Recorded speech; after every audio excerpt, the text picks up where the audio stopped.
I met a Gypsy. Yeah, he's on. Done. All right. Recording over this side. Let's go. All right. Wait, what's our group chat? Chapter 205. I think we're at chapter Yeah, I was looking at that the other day. I was looking at that, started laughing like that was the plan for 205, and then I seen the releases on the other ones. I was like, yeah, we're a bit behind. Look, mate, all good things take time, eh? Exactly right. What were we talking about before? Some COVID shit, eh? Yeah, because anyway, like I guess it just completely changed like in the last little bit. Pretty much everywhere's like open now. I think WA you still need a vax to get into WA, but I think Queensland actually just fully dropped everything like the other day. So all the check-ins, all rules and all regulations, which is pretty crazy. I actually didn't see that happening for a little bit longer. I thought we were just going to have to deal with it for probably another 12 months, but it just seems like everyone's cracking on, which I'm all for. Yeah, I'm all about that too. Like when we left Oz, it started to get a little bit less strict. It was kind of weird because a lot of people over here were like opening up. So like the UK and stuff like that were pretty much all good. And then when I got back here, it was like 2 weeks or 3 weeks. Then the Netherlands was no rules, nothing. So I honestly didn't think Oz would do that for a while for sure. But there was like a funny story when we were coming back here from Oz. The day we were leaving, my girlfriend actually got COVID. So she like couldn't fly back. And then I had like a training camp in Sardinia like the week, so I was back for like 4 days and then had to leave straight to Sardinia. So I was like freaking a little bit there because I thought, oh fuck, maybe like I'm gonna get it, because we got like the airport test, so we're sitting at the airport waiting to go, and then like we're just sitting there like waiting for ages because it took like 3 hours before you get the test results. So we're sitting there. I got all our shit packed, ready to go, and then I got my result, and I was like, "Oh, sweet, I'm negative, like ready to go." And that earlier that morning, she's like, "Oh, like I don't know how good I feel." I thought, "Oh, don't joke now. Like it's the day we fucking leave. Don't start that shit." And then, sure enough, we get to the airport, and it took hers a bit longer to come back, and then, come back positive, and she couldn't fly, obviously. So she had to get her parents to come back and, like, pick her up and go back home. I was like, well, fuck, I got, like, a training camp next week. I'm going to have to go. So, I got on the plane and come over, but I was like, surely I've got it. So, like, I was thinking a bit of stress before I went to Sardinia, because here you still had to have a test to go to Italy. Yeah. But I got a test here. I was still negative, so I didn't catch it off her. I went to the training camp and just got shit done, but it was a bit unfortunate for her. She had to stay home for like another 2 weeks before she could come over. Dude, I mean, it's crazy the level of, I mean, well, I guess you've been traveling because of the series for the whole, last 2 years, like they've been trying to kind of make it happen. But man, I went from just traveling 2 years in a box, and then to go when I went to Bali, I had to do I had to do a week's quarantine in Jakarta, which actually was real easy. Like it went super quick. But then, so I had to do like same deal. I did 3 or 4 COVID tests in the one day, and then you get to every fucking airport, they're in hazmat suits and like the whole deal. I'm just like, what is going on?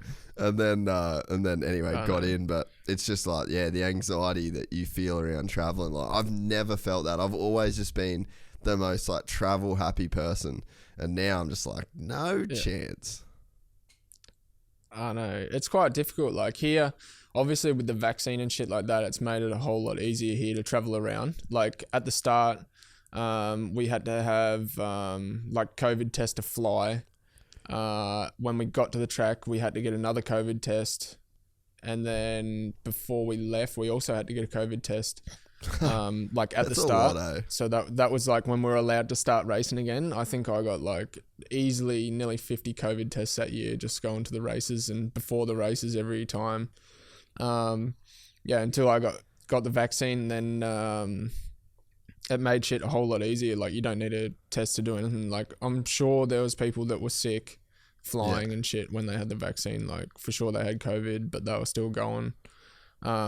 Which, I mean, like, in the end of the day, doesn't really bother me because, like, say, my girlfriend, she also got sick, but I didn't get sick off her, you know? So I think it's like, I don't know, some way it's like really contagious, but another way it's like weird.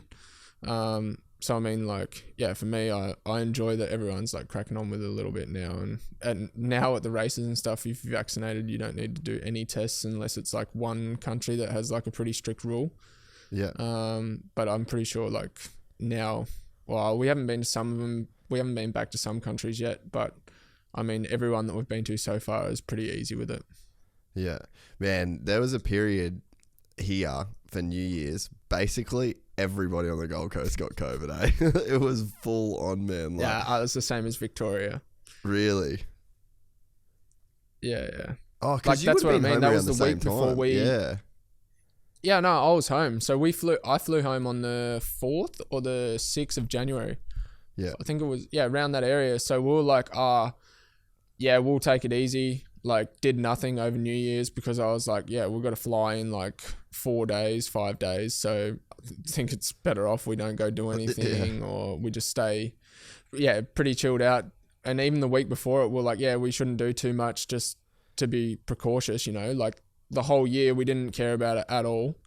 Going to the races, everything like that, didn't catch it, nothing. And then the 1 week you are so super cautious of it, she caught it, and we don't even know how, nothing. So it was pretty funny how it like worked out. You do so much to like not get it, and then you end up getting it. So I don't know, she was more devastated about that, you know, like doing nothing the whole week and then catching it just literally the day we had to fly. So it's a bit shit on that behalf, but I mean, it's crazy how it works, eh?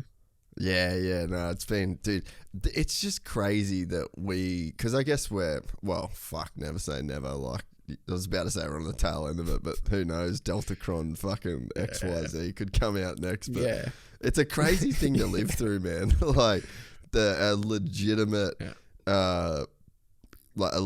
global pandemic, and if you think about our life, there's really been no wars that we've been a part of. There's been no real crazy shit has gone down. It just was like watching Rage on the Sunday morning, racing motocross. Yeah. Like, you know, everyone's kind of had a pretty crazy, eh? Yeah.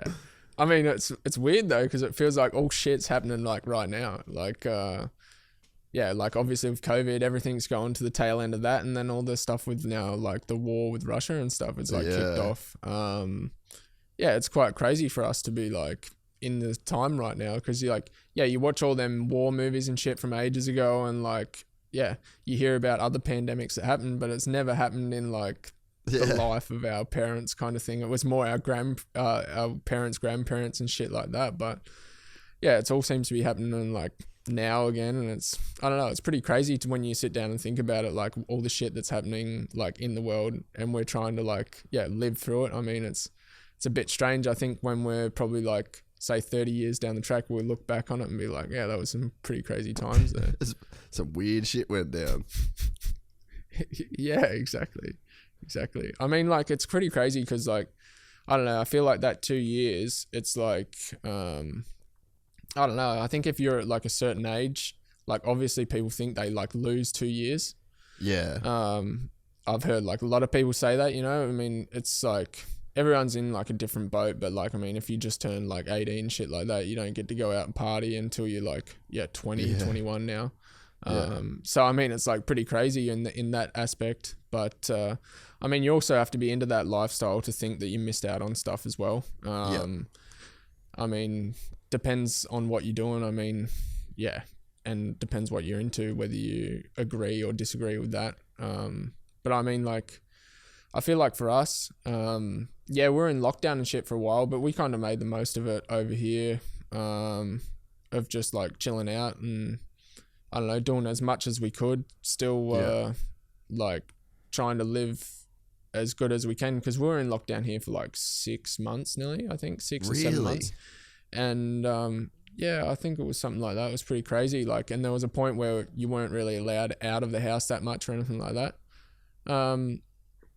So yeah, I mean, like, it was the same situation for nearly everyone. So we were just like, yeah, can't really do much about it. We had like a pretty good mindset about it. But I can imagine, like, I don't know, a lot of people say they got like depressed and shit like that over that time. I mean, it'd be pretty easy to fall into that place if you like were the slightest bit like unhappy or something like that, or you felt like you were missing out on something. I mean, like, it's pretty easy to get into that hole if something was going bad, and especially if you can't like leave the house and shit like that. You're always stuck there, or something like you're always looking like, oh, I want to do this, want to do that. You can't do it. So I can imagine like some people would have struggled with that pretty hard. But yeah, I mean, that's quite a difficult subject, I think, to talk on about, like COVID and all that sort of stuff, and like kind of what's happening in the world right now. Is like, I think after it we're gonna be like, I mean, go back to our original ways, or I mean, like, even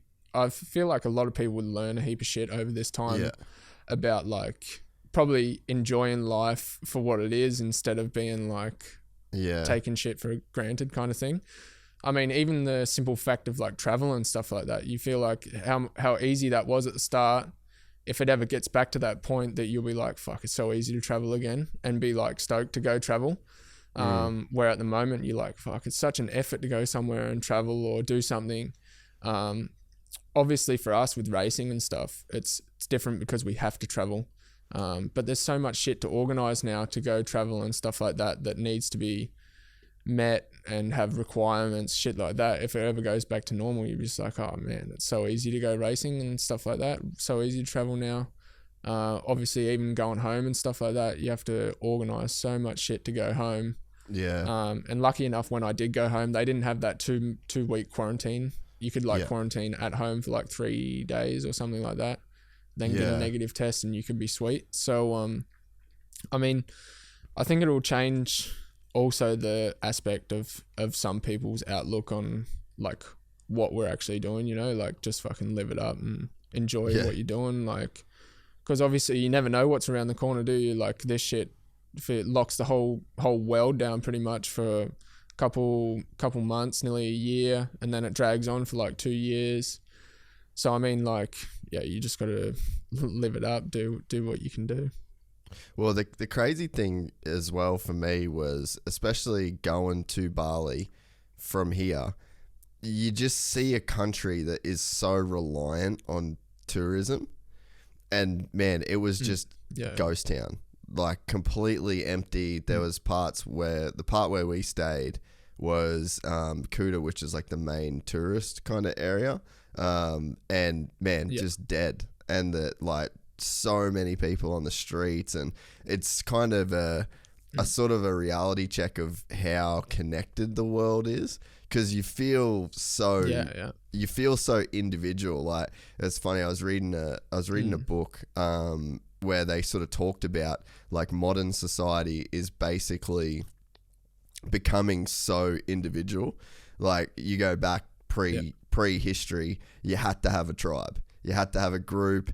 Everyone had to have jobs. One person made, and then you get into like the Middle Ages, and you got like one person makes the shoes, one person makes the, like, then you got to trade together, and you've got to, like, you still need a community. So you need people. So you never don't, or you kind of never lose that sense of community. Whereas you fast forward to 2022, you can be locked down in an apartment. It can be just you and your chick in an apartment. You can still get shoes. You can still get food. You don't need anyone. All you need is a phone and apps on that phone, and you can just like live your life. So when you think about how like insulated the world's become, then something like this happens, and you actually see the real world effects of like people not being able to travel, people not being able to do certain things. It's like, it actually is a reality check that, like, even though, you can kind of do whatever you want from your phone, you don't really need other people. It's like the world still needs people to like be together, if that makes sense.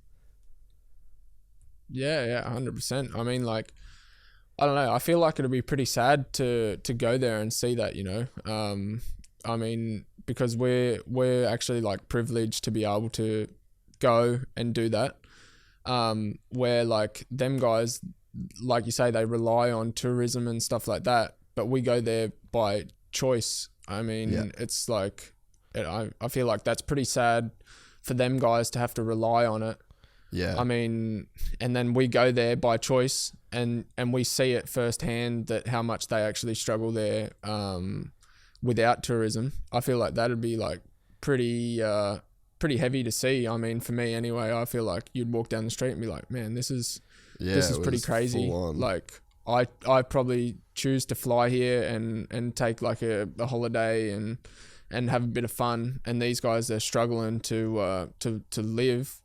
I mean, it's crazy how much of an effect like that can have on like just the world and the world economy, I guess. It's a pretty, I don't know, like crazy aspect of, I mean, if you're prepared for something like this, so like the big businesses and stuff, they get richer, and as the poor get poorer kind of thing, you know what I mean? Like, because the big companies and stuff, they kind of set themselves up for if something like this was to happen. So they're already like a little bit prepared for it. I mean, where they can't really set up for something like that, because obviously they rely on us to go there by choice to spend our money there. So it's like you can't really justify and set up if something like this was to happen for them, you know, where like other countries have got like the upper hand to be able to do that or stuff like that. So I mean, like in a way, from like an outsider looking in, it's pretty crazy to see, like you say, how connected the world is, but for that to happen for like not just one country, I can imagine it would be like a lot of countries around the world, but the bigger ones can just keep getting by. It's pretty crazy to feel that, or like see that from the outside in, because like I feel like there's so much, it goes back to like how people just look for themselves kind of thing, I'd say, like look out for themselves now instead of like as a community. Because I mean, a lot of other countries could probably help out, but in the end of the day, they probably see not much benefit for themselves, so they don't do it. So it's pretty crazy how I feel like I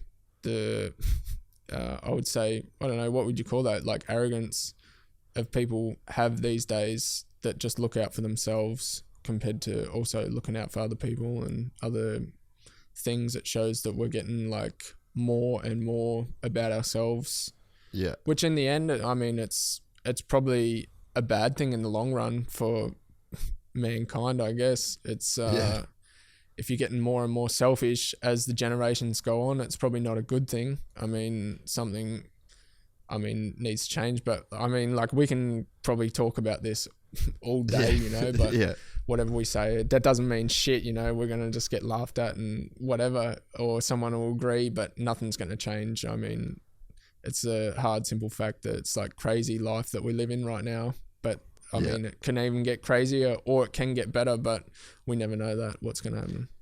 How's the vibe in Europe with like the war side of things? Yeah, I mean, it was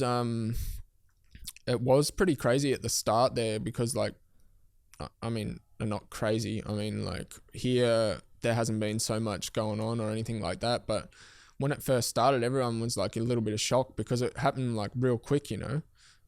There was just like one day, there was like news. I think it took 4 days for it to all happen. Like there was news, Russia's planning to attack Ukraine, stuff like that. And then all of a sudden it happened. Like everyone was like, holy shit. He wasn't joking around with that, you know, like he was full serious. And then it got like, I mean, I don't know, everyone was thinking like, oh, what can happen from this, and like it can get pretty bad and stuff like that. But to be honest, I don't know so much about like the European side of like what people would like fight for. I'm not that into like the what do you call that, like the politics and stuff like that over here. I mean, I'm just I'm just here to like race bikes and have a good time, keep your nose clean, live it up, you know, like just fucking live it up as much as I can and see what's happening. But yeah, when shit like this is happening around, I mean, yeah, I'm closer than what you think. We also had like a race planned in Russia this year and stuff like that. Which is like pretty crazy. When it all started happening, that got cancelled pretty quick. But where we're actually meant to race there, I think they were looking on the map. It's not that far away from where it's all happening. So yeah, everyone was a bit like, I think that needs to come off the calendar, and yeah, they took it off pretty quick. But I mean, it's crazy what's happening, like how that can affect like everything. You see like the prices and shit like that in Australia, America, here for the fuel and stuff like that go through the roof. So it's crazy how much even stuff like that can affect the economy and everything like that. It's crazy. Have you done the race in Russia? Yeah, I raced there like I think 3 times now actually. So what's that like? I mean, it's pretty crazy, like, because you fly into like a pretty small airport. I think you do the stopover in Moscow and then fly from there to a smaller airport. So you don't really see so much of the big cities. I mean, if you had the time and wanted to, you could probably check it out, but we don't really have the time, or like we always like go there, race, want to go home, always tired after the race and shit. So when we go there, we only see like pretty much like the small villages and stuff like that. I think it's like a 2.5 hour drive from the airport where you fly in to the track. And damn, like, that's out there, right? When you look outside, and like when you're looking outside and stuff, like they're crazy drivers on the road and shit over there. And like, I mean, it's pretty like a poor place where we race, I'd say, but like there must be some sort of money coming from that area or something like that to be able to take the GP there. But I mean, it's definitely an eye opener when you go there to some of the countries. You think, oh, like this is going to be pretty cool or amazing place, but then you see it and you're like, holy shit, like this is actually pretty sketchy. Obviously places like that, like they all have like a good motel and stuff like that for people to stay in, obviously if they go on holiday and stuff there. But like the first year I went there, I was with like the Carglass Honda, and we was like the first year racing there in Europe, and they did the European Championship there, so we flew there. But like obviously they didn't have like a massive budget, so me and Walsh, we got like a pretty cheap motel, and it was like just, I don't know, say like 1 kilometer from the track there, and you can like literally walk there. And yeah, it was actually crazy. Like the room, we walked in and we're like, fuck it, are we serious here or what? Like what's actually happening? And we had like 2 small single beds, like tiny room, and like pretty much a sheet for like a doona. It's like quite warm there and shit anyway, so we're like, oh, it's not too bad. But like we're like, oh, what the hell is happening here? There's like some crazy shit, like the roads and stuff like that on the back roads are like, yeah, gravel, stuff like that. So like, I mean, it looks a little bit like poverty, I'd say. And then you go like 20 kilometers down the road, you have like a 5-star luxury hotel that like that most of the teams and stuff stay in, you know. So it's pretty crazy to see the difference of like, yeah, you can go like 20 kilometers and then you go to the track. Yeah. And it's full on like 5-star, full nice restaurants. And then you go like the kilometer away from the track, you can hardly find a restaurant to eat, because you go there and you're like, is this okay to eat, or am I going to be cooked with food poisoning before the race? Like, I remember Walsh and I, we went to this restaurant and we ate, we only ate wedges, potato wedges, because like this restaurant had like nothing, and we got like Google Translate out on the phone, and we're like, fuck, I think that's the only thing we're not going to get sick off here, so we're just going to stick to it. So we pretty much lived off potato wedges there the first trip over. Yeah, dude, I can't. But it's like, yeah, like I said, it's crazy to see that shit.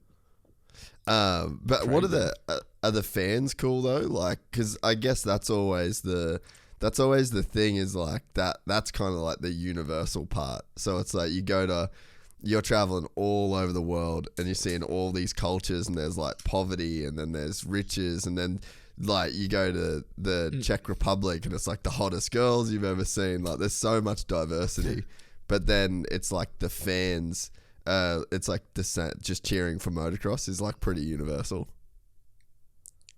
Yeah, I mean, like it's crazy to see the difference in like people, and I mean they're still into obviously motocross, but I feel like they don't really have like most of them have an interest in going to the event, I think, because like say if you go to the Czech Republic, there's not really that many Czech Republic riders. Yeah. So they're not like cheering for that one rider, they're there for the motocross, and it still gets pretty packed there, and you get like other people from like Belgium, Germany that drive to that race because they like the area and stuff too, and they still watch from there. So like it's pretty crazy, the fan aspect here. It's like always different. Obviously no one's going to go to Russia, so it's all Russian people. But I mean it's hard to like connect, say like with the fans and stuff there, because like they only speak Russian, most of them. They don't really know English. So like, I feel like to build a fan base or something like that there, you would need to speak Russian or like be, from Russia. And obviously there's not that many Russian riders and stuff. Like obviously Bobashev was in there, and then they have Brilyakov, but there's not so many Russian riders. And when they go there, they're like the king in Russia, you know what I mean? Really? So it doesn't matter if they finish at the back of the pack, they still get cheered on. They're like the kings there. So, I mean, it's crazy to see that side of things. Like they obviously don't care what you finish or anything. Like you're just the golden prize there, you know, they love it. But yeah, it's crazy for me to like see that too, because we obviously never have a GP in Australia or anything. So you would never get that like feeling of being like, fuck, these guys are all about me, you know, like they don't care if I get 15th, don't care if I get 20th, or if I win, they're still pumped up. And in the end of the day, I honestly think if we had a GP in Australia, no one would be like that. Because in a way we're different, you know, like we want to see, say, the people that we're cheering for do good. And if they don't, we're like, oh, they're shit, you know, like, fuck him. But on the other hand, we've got like a different aspect on it where we're like pretty easygoing people, but like, I feel like, say, it's different for like F1 or MotoGP because you have like the one rider from like one country kind of thing that that they like stick behind always. But here you have like a couple riders from a couple different countries and stuff like that. So like you never know like the feeling of what like people would be like pumped or not pumped. Like you still have you have a couple people that are like die hard, would like don't care what you come, whatever. But most people are like, he's going fucking good now. I'm pumped. I'm on the train. Then he sucks. So fuck that guy. You know, like I'll be back when he's getting good results again to cheer him on. But in the meantime, I don't really give a fuck. You know what I mean? It's sort of like the Australian way of like thinking about it. I mean, I think anyway, like from what I see, from like the perspective of like even like the Lawrence boys, they fucking killing it. Everyone's like on board. But it's cool that they've also now got like a American fan base as well. Because I mean, I feel like some of the Americans also, they don't care what you come. If you're a good dude, they'll cheer you on no matter what. And they go for more of like the personality side of things, where it's like in GPs and stuff, it's hard to build like a personality side of things because you're not like in stadiums and stuff like that to be able to be like, super close and everything with the fans and like have literally a spotlight got like a on different and also like that's not like you finish a race, go on the podium and talk to like 100,000 80,000 fans. Here there's probably like 10 15,000 people max at like a huge race, and like you don't get the chance to speak with them or do anything. Like, say you win the race, you only get an interview for the TV. You don't get an interview in front of all the fans. And it's like, but it makes sense though, because say if Geyser was to go up there in front of a French crowd of 30,000 people and speak English, 80% of them don't understand him anyway. So unless he speaks French to them, or you go to a different country and you get on the Russian microphone and start speaking English, they also 90% don't understand. So I mean, it's way more difficult here, but like I feel like that's why a lot of people here are starting to like go to social media and YouTube and try and make films to show their personality a little bit more, because I feel like here you don't get to show it as much as what you do when you race like in America.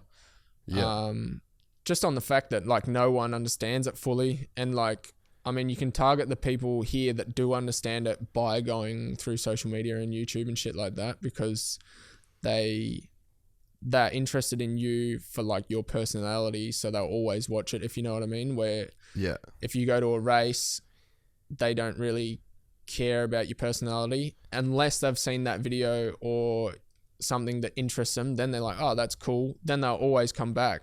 But until they see that, I don't think that'll be like a thing here for like a while. But in my opinion, I think that's what the, say, social media, YouTube, all that sort of shit will start getting bigger here soon because of that reason, I think. Where like I said before, in America, it'd work there too, but they don't need to do it because they have like the fan base, they have the understanding of everyone. They get to see like 80,000 people or whatever. I don't know how actually the numbers they get there, but they get to see a lot of people in every city that they go to. So it's like, and it's every single year in the same stadiums. Yeah. So I mean, like it's spreading to the people in that area. And you go outdoors, they go a different area, they go across the country. But we go here 200 kilometers, we're in a complete different country that speaks a complete different language. So it's like, how do you connect with people like that? Or like also in the fact that like, say some people in Australia, they want to follow it a little bit more, but it's at a shit time at night. So they don't want to get up and watch the race live, but they kind of want to see what's going on and what's happening over there.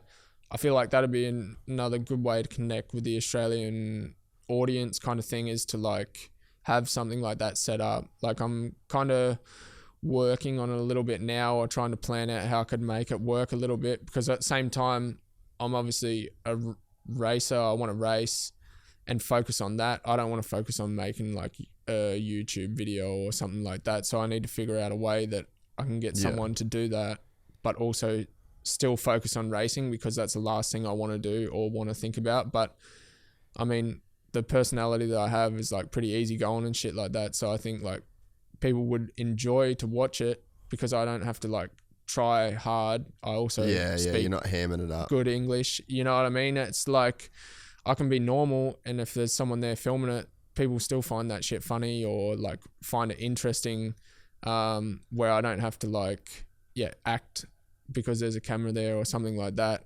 just to please people or something. Like I'd rather just do it naturally and film funny shit like behind the scenes that goes on anyway, rather than like have a full riding only series or like a full-on vlog or something like that. I'm not really into it. I'm more like just easy going, want it to happen as it goes, happen naturally, not make shit happen, like say shit that people don't want to hear and just stuff like that. Be real proper. I want it to be like a real natural thing that's funny, that people could like get into and like to follow along, instead of being like, it's so set out and planned and it's all for like the sponsors, or it's all for this. Nah, fuck that. I want it to be like something that's cool, that people like, that's funny shit, or like he's doing it in a cool way, or doing it because he wants to do it.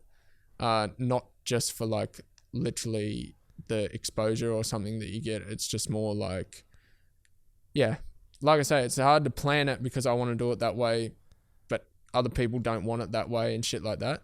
So it's like really hard to plan it. So, I mean, I'm just kind of in the phase of like trying to get a way for it to work without upsetting people or doing shit like that too, you know, yeah. like I want it to work good. And yeah, I've got like a guy, I don't know if you've seen, I reposted a little bit, Ugo, he's got like a different way of thinking about it and shit too. So he like kind of he's helping me out with it and coming up with some good ideas. So we're, but yeah, he come to like one of the GPs, filmed a little bit to see like, we also want to do something first and see if it works before we actually do it. Because I also don't want to release or like do something and then people be like, yeah, that's cool, but shit at the same time. I want it to be like funny. I think that you're sweet, dude. I think that like the video that you did with Fox, like the day in the life, I had so many people hit me up about that. And we're just like, fuck, that was so sick. And as far as I actually have never really thought about that argument that you just put forward about not being able to get that the personality across in the same way in Europe. I've never really thought about it, but that makes so much sense why the personalities are so different. And that was one of the reasons why I wanted to do the Euro Studio, because you just don't really hear anything from the Euro guys, and a lot of the writers themselves can speak English, but the fact that you sort of having a weird time trying to play to all these different audiences. But as far as personally you doing your thing, like you should just put out literally exactly what you want and not give a fuck about what anyone else thinks, because I can tell you now, as a person that makes content for a living, that would be good content. Like you don't have to think about it any further than that. Yeah, I mean that's the part where I want to do it, because I feel like also I want to go back to like the thing where it's like an Australian thing. Like we don't really give a fuck. If in the end of the day, I think Australia is the most easygoing like personality out of all the ones that I've seen for sure, that like we don't give a fuck about that sort of shit. So like I want to keep it along those lines, but also don't want to upset people as well. Where I mean like some people can get offended by just how outspoken I am or how much of a good time I'm having. And I also don't want it to seem like I'm having like a ripper time when I'm also having like a shit time because of like the results and stuff that I'm getting as well. Like I want to have a good balance out of like, I don't want to seem like I'm having super good fun. Yeah, I don't want to seem like, I'm having so much fun, but I'm getting like 12th or 15th on the weekend. Like I want it to be a more of like say a mix between a little bit of both, of like riding and fun shit, because like I feel like in the end of the day, people are also like, obviously no one's focused on doing like a video or anything like that. And that's the kind of way that I want to have it too, where I'm just like full normal, have fun, post some funny shit, like get people to like it. But also like to still know that my job is to race, not to make like content and shit like that, to make people happy. So like, I mean, in the end of the day, I feel like, I take my job like full serious and shit like that. Do like so much training and take it super serious, try and do everything I can to be like the best rider I can be. And in my spare time, I always think of like these stupid ideas that I'm like, maybe that could work, or like think about shit that's like fun, that's like sort of not many people are doing and stuff like that. That's why I get the time to think about it, because I'm like, people would probably like that. But then at one time you're like, if I try it, people don't like it, then it's like a waste of my time. And then it's like, I just don't think that, or should I not? Like, it's I reckon you're just overthinking it in that sense. I reckon. Like, I think you just, just cool enough. You're just cool enough. Like, you're just a good enough dude, and you do cool enough shit, and you travel all over the world. Like, it's just you. If there's anyone that should do it, you should do it. And I mean, fuck, dude. We've had 1 million people watch this podcast in the last like 28 days or something ridiculous. I guarantee there's a fuck ton of people that didn't like it. You know what I mean? 100%. So you just, at the end of the day, you're always going to have that though. Just, it's fully out of your control. And I think too, like if you're making stuff, if you're making stuff just for you as well, like there's going to be a point where like, you and the missus are going to look back, years and years from now. And even just the fact of documenting some of the stuff. I know that's one of the things that Toddy said when he come back from Europe. He's like, man, I just wish I filmed more shit. So I mean, even just in that sense, like, you know, because it just goes by so quick. You're going to all these crazy places. Like, I would fucking love to see that shithole motel in Russia that you stayed at. Like, I'd love to see you boys eating potato wedges, you know? Like, there's so much crazy shit. And I think that, you're in a really cool position to, you know, to be able to do that. Like, I reckon you're just overthinking it. You should just do whatever the fuck you want, post it, because people will love it. Yeah, I mean, in the end of the day, that's the plan. But it's like all planning it out too, because like, say, a lot of shit, like, you think, oh, that'll work super easy, but it also like costs money and shit, you know, like to get it all happen. You have to buy a camera, you have to do this, you have to know someone, because in the end of the day, I can't edit shit, I can't film shit, you know, like, I don't know anything that goes on with that. Like, I just know it'd be funny if we did it. So like, I mean, it's a bit difficult to like, also at the same time, you also don't want to start doing it and then be like, that sucks because I'm not filming it right, or it sucks because I'm not editing it right. And then everyone's like, that's just fucking shit, like a waste of time to watch. You need to do it like properly, but also that takes planning and shit like that, and a little bit of budget, and a little bit of money to even start it. I mean, in the end, I know it's probably money worth spending, but at the time you're like, like, I'm in the middle of racing. Is it worth it? Like, that's just the part that I'm like, fuck. I mean, I don't really have time for it, or like, not that keen on doing it.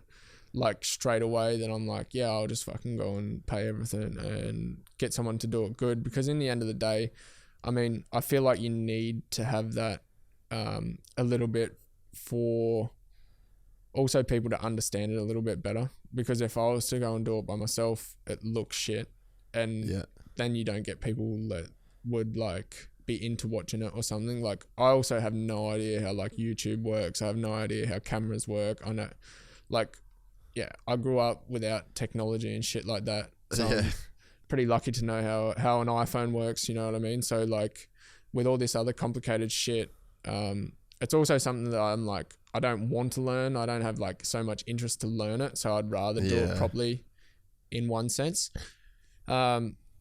So that's most of the thing that's taken like the most planning and stuff like that, is to try and do it properly and have like a good time with it while doing it, not just be like, should we be doing it or should we not? Like, it's just like a natural thing.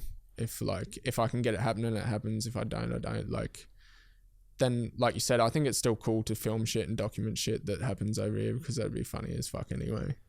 What's of all the years that you've been there, is there something that you wish you filmed?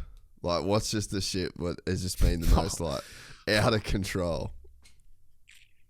Yeah, I don't know. I mean, like, there's a lot of funny shit that's like, most of the funny shit happened the first year when it was like me and Walsh. Just he's like a wild man, eh? I don't know. He's just funny as, like, it's a good time when he's around and stuff like that. So like, the team also didn't have that much budget and stuff like that. It was started off, so it was like, obviously we weren't expecting anything huge, but it wasn't anything that we were expecting either. Like, we had to drive to the tracks and stuff ourselves, and like be our own mechanics and stuff that year. And just some of the shit we could have filmed or just laughed about, we still laugh about to this day. We always talk about it. Like, we go there and the van's like got spare parts and stuff in it, and stuff prepped already. And we get to the track one day and he gets a flat tire on the first session. And all there is in the back is like a spare paddle, but the paddle's on backwards.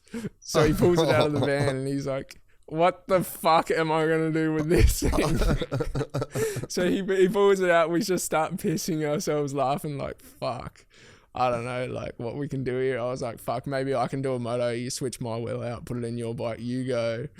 And then he's like, fuck this, man. I'm just putting it in. And he just went out and did like a full whip session with like a fucking paddle tire backwards, like just shit like that was fucking funny from that year that we could have laughed at so hard. Like even loading that van and shit, us going to the track and that thing, like the speed limits here are like 130 and we just fucking pinned in that van like 160 down the highway, just fucking laughing. Some of the funny shit we done, fucking hell, could get me in tears laughing about that shit. Like fuck, in Holland they have like so many speed humps and shit here, and like we get this van, and have you ever seen the things where you put like the foot pegs in the it's like they're clamps, so they're not even like fucking tie downs, and we're like what the fuck is this shit, you know? Like we've never seen this. We normally get a van like fucking put tie downs, and we're like what is this? But we end up loading the van up. We're pinned on like this in the van, and we fucking hit this speed bump. Ka-ding! Smash! We're like, we look at each other like, what the fuck was that? We get to the track. One of the bikes is like full on the other bike. Fucking, we hit the speed bump that hard that it's like unclipped. The foot peg fucking sent one of the bikes flying. He's got like a fucked up grip when we get to the track and shit. We're like, oh, what the fuck is going on here? Like, we just used to, like, in the end of the day, it's so good that we were there together, because, like, I feel like if you were there by yourself, you'd almost start crying about that shit. Oh, yeah. You almost start, instead of crying of laughter, you'd be sitting there, like, fully crying, like, what the fuck am I doing here? Like, I'm wasting my time. But, I mean, in a way, it was such a good time at that point as well for us to like just fucking like, we're at the point where like fuck it, we're just living it up, like having a good time. Yeah. Obviously, like yeah, we're like fuck, we go to the track sometimes, like, and yeah, Walsh's, we had like standard Honda 250Fs for like practice bikes, so it was they like, would have been sick. Yeah, obviously when you ride in the deep sand here, like it's fucking, you could run faster sometimes, so we were like loving it. Like sometimes we'd just get there, like Walsh is fucking off it, something happened that morning when we're picking the bikes up, there's no fucking spare parts or something, he's like, oh, I feel like my bike's about to fucking blow up, so he's like off it already. We're driving to the track just trying to laugh. He's like he always used to get the fucking tunes happening and then like just throw random raps like on the way to the track. I feel like that would be some funny shit to film as well, but like in the end of the day, like we'd just piss ourselves on the way to the track. I would like, we'd get there, he's like, fuck it, I'm just doing like a whip session today. So he'd like get some guy, he'd see them there with like a camera, just go throw scrubs all day and shit. It was fucking some good times. And then like he could count laps in his head.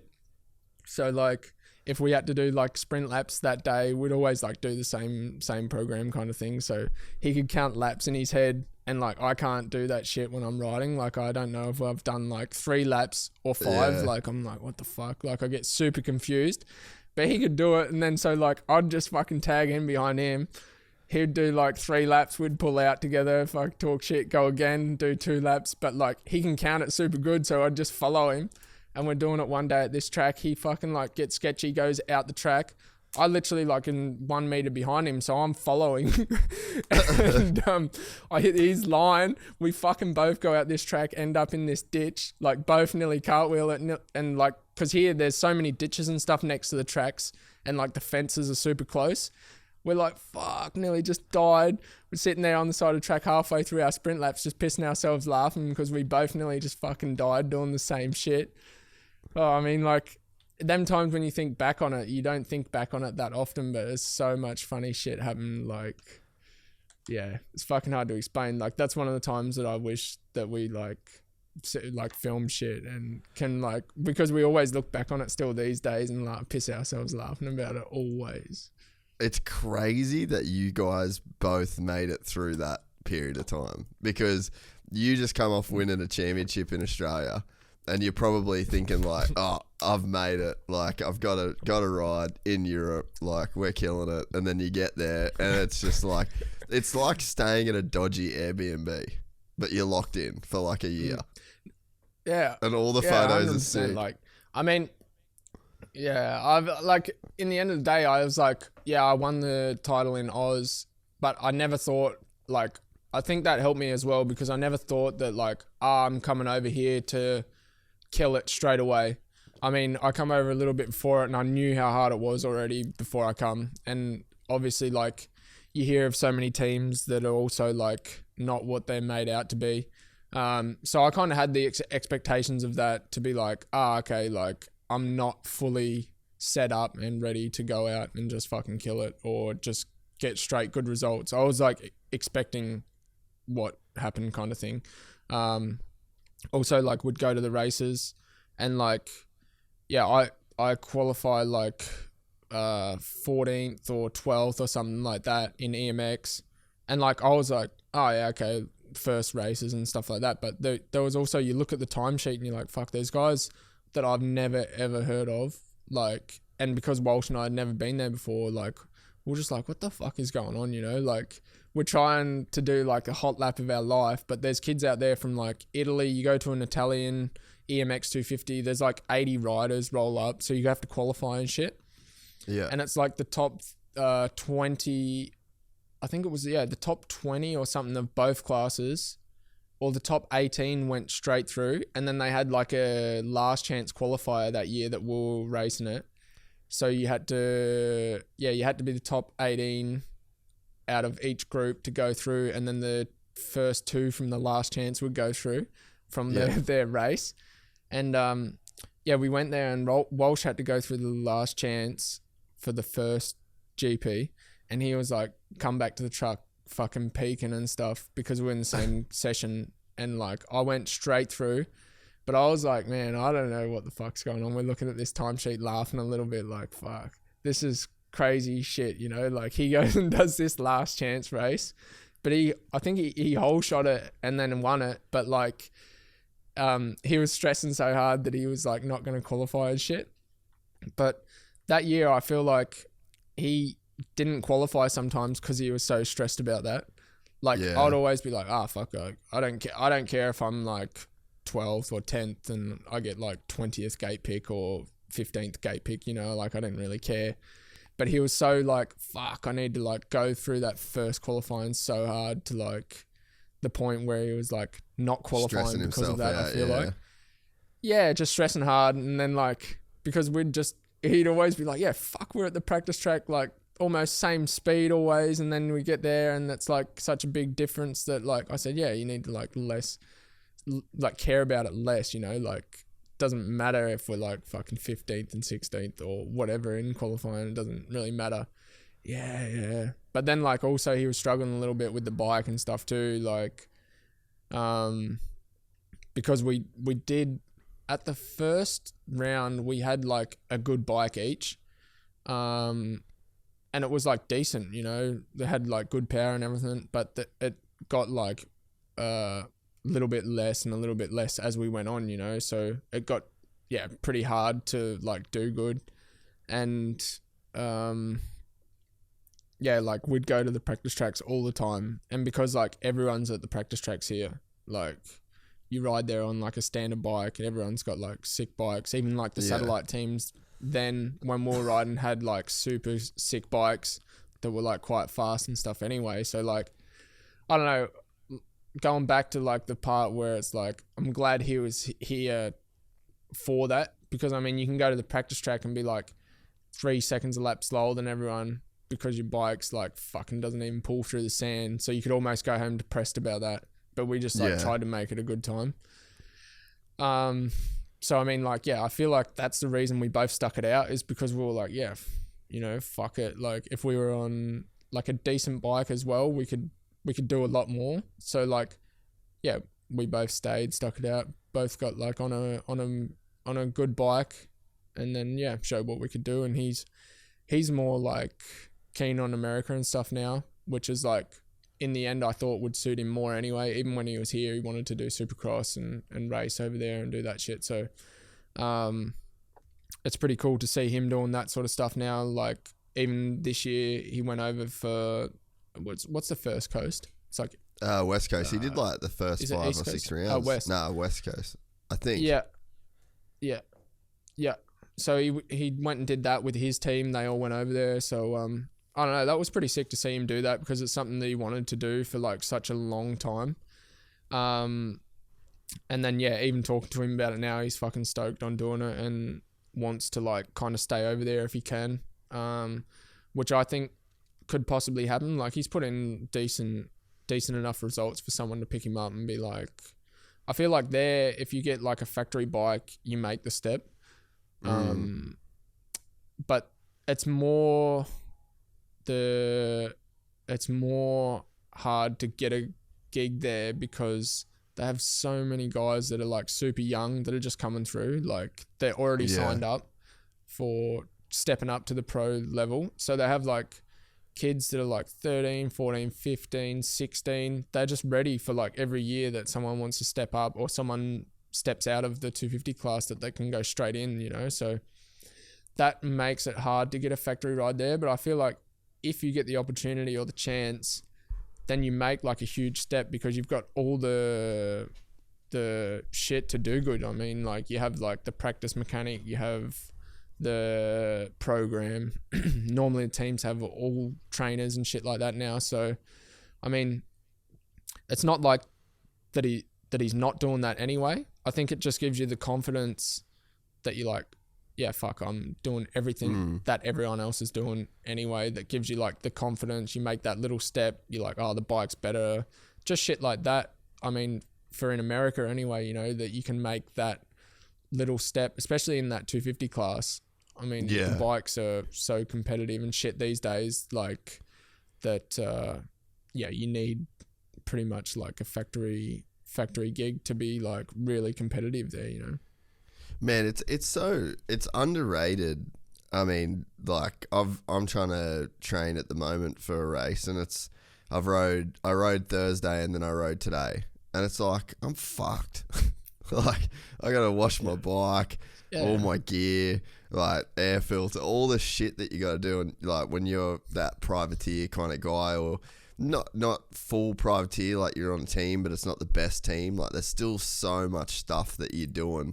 And like today, because I had to come do this straight after pretty much, I just left my bike at Maddie's. Yeah. And then the difference between me riding, bringing all my shit home, washing my bike in the dark, the whole deal, loading, unloading, versus like today, drove to Maddie's, dropped off my shit, got in the car, come here. Yeah. I was just like, fuck, this is the difference between being a factory rider or like a privateer on like a lower team. There's just so much auxiliary shit that you end up having to do, which has absolutely nothing to do with getting better on a bike. Yeah, 100%. Like, I feel like when I come here and then had the chance to have a practice mechanic and shit like that does handle that side of things, I mean, it kind of gives you a lot more time to improve yourself, you know what I mean? Like, if, say, when I was in Australia, to do everything, it was like a slog. Like, you go home, wash your bike, then you have to go cycling, or you have to go running or something like that. It's like, fuck, I almost don't have the energy to do it anymore. Yeah. Where it was like so mentally draining, where now you can like kind of relax, you go straight back, do your shit that you need to do, go home, have dinner. It's so much less stress. I mean, in Australia, I think that'd be a cool thing if we seen like people start to get like practice mechanics and stuff like that. I mean, it's not like as in to say like a spoiled thing, but I mean, it's just so much easier to do your job properly. Yeah. Where you can like super focus on like only you. I mean, in a way, like it's so good to learn how to work on the bike and shit like that. But then in the end of the day, if you're not that good at it, also it's so much better to have someone that knows exactly what they're doing as a mechanic to work on the bike. You know, oh fuck, it's going to be in good shape the next day that I ride it. Like you're not worried about pinching the tube when you put it in. You're not worried about doing 100%. That shit because like, yeah, like it's so much better. Their job is to look after the bike, and you know that it's like every time you go on it, you're like, oh, it's the best it can be, you know? Where when you do it yourself, it's also like, fuck, did I do that properly? Or Yeah. like you have to double check everything. Like it's not a bad thing at all. I mean, you also have to trust yourself to be able to do it properly. And like, I'm sure being a mechanic, you would also be shitting yourself, Yeah. making sure everything is good. And yeah, you know what I mean? And so it's like it's a good way to have it. So like, even here though, it's more difficult, because all the tracks open at like 1:00. So it's not like you can get up 9, Oh, really? eat breakfast, go straight to the track, moto, go home, do everything in time. It's like you get up, wait half the day. So maybe you can do, well, for me, I don't like to train before I ride so much. So I'd rather be like 100% when I get on the bike, then train afterwards. And it's like quite difficult to do that like here on the ride days, because you don't go to the track till 1:00, get home sometimes like 6:30. So you still got to do like the recovery cycle and everything like that after riding. When you get home, go straight home, dinner, pretty much go bed. The next day depends like if you're riding again or not, same shit. But like, I feel like here you also have to drive quite far to the tracks and stuff. So you got to leave like earlier and that anyway. But I mean, it's quite difficult than if you woke up like 8:30, went to the track, you get there 9:30, 10:00, ride until 12 or 1, and then go home. You got like the rest of the afternoon to do recovery, clean all your shit, make everything good. But then, the fact of it here is that you can't ride until later, so it makes everything that little bit more difficult, which is like another benefit to having like someone that does look after the bike and does do that stuff. Because I mean, I feel like if you had to do that, you would almost do like no training that day. Of course you can do it in the morning. Like I still do it sometimes in the mornings here, like a warm up session before going. Normally I try and like, just do some stretching and shit like that, make sure I feel good before I ride. But like, I mean, everyone's different in the way that they train and stuff like that, and how they all like to do it. So, I mean, everyone's on like a similar but different program. I mean, like, I feel like everyone does pretty much the same kind of thing here. But it's just the way they do it is a little bit different. So, I feel like on that side of things, it's definitely super important to have a practice mechanic, and just allows us to do the best job we can do to be ready to perform on the weekends.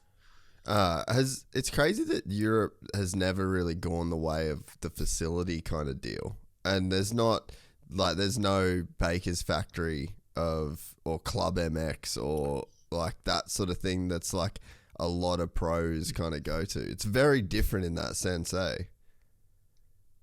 Yeah, I was literally talking about that the other day, like the team trainer and stuff here, obviously Mark. I said like, it's crazy how it hasn't kind of gone that way. It's literally, I see only Geiser, he's got his own facility now where he's got built his own track, and I think he's got like a house and garage there and everything. Like, so his practice mechanic, I think, lives there, and he just rides out his garage and rides his track. So that's like more American style. But here, I think the difference with that though, like, because say in Florida, everyone has their like huge acreage block of land, machines, all that shit, you know. And here in Holland, it'd be like almost impossible to find a bit of land like that to be able to build a track or a facility without being next door to someone or being super close to someone for them to complain and probably shut it down, you know. I feel like that's the only thing that stops it from here, because I mean, like, I think Tim bought something in Slovenia. I'm pretty sure that's where he lives. Like, and I'm sure there's more land there than what there is in like Holland or Belgium. Yeah, that's exactly sort of why, area. Because it's like, it's full city here that like you go from one little city to another one. It's like 2 kilometers away, another 5 kilometers. It's another little city. There's obviously little bits of land in between, but it's not, also it's not big enough land to build like a sick facility or something. It's like so much small land. Unless you built it in the right place. I mean, I feel like that's the only way that's stopping it. I mean, I see like France has like heap of sick tracks and stuff like that, and like probably the right dirt for it. But like, yeah, obviously no one would do it because you also need to. I feel like here people enjoy where they live as well, and say if one of the top guys had to go and buy land in France to do that, they don't like to live in France so much unless they're from there. I feel like the people here are like real homebodies. They like to stay serious, like always at their house. They're home as soon as the GP finishes, back at their house. They're always home. Where like they can't really build a home on the track kind of thing. Where like most people in Florida, they live like what I've never been there, or I see like they must live close to their facilities that they it's only like half an hour ride all the time, you know. Yeah, so they drive only 30 minutes every day, and they can go from like a city that has everything, supermarket, everything they need, their own house, straight to the track, 30 minutes drive every day. And I feel like if you bought like a setup here, you're in the middle of France with a lot of acreage. You can like obviously build a house and shit there, but there's nothing close, so you can't really do anything. Where I feel like they love the fact that everything's super close and easy here, and like to be honest, most of the tracks and shit around here are good anyway. So I mean, I feel like that's why they wouldn't want to go and build something themselves.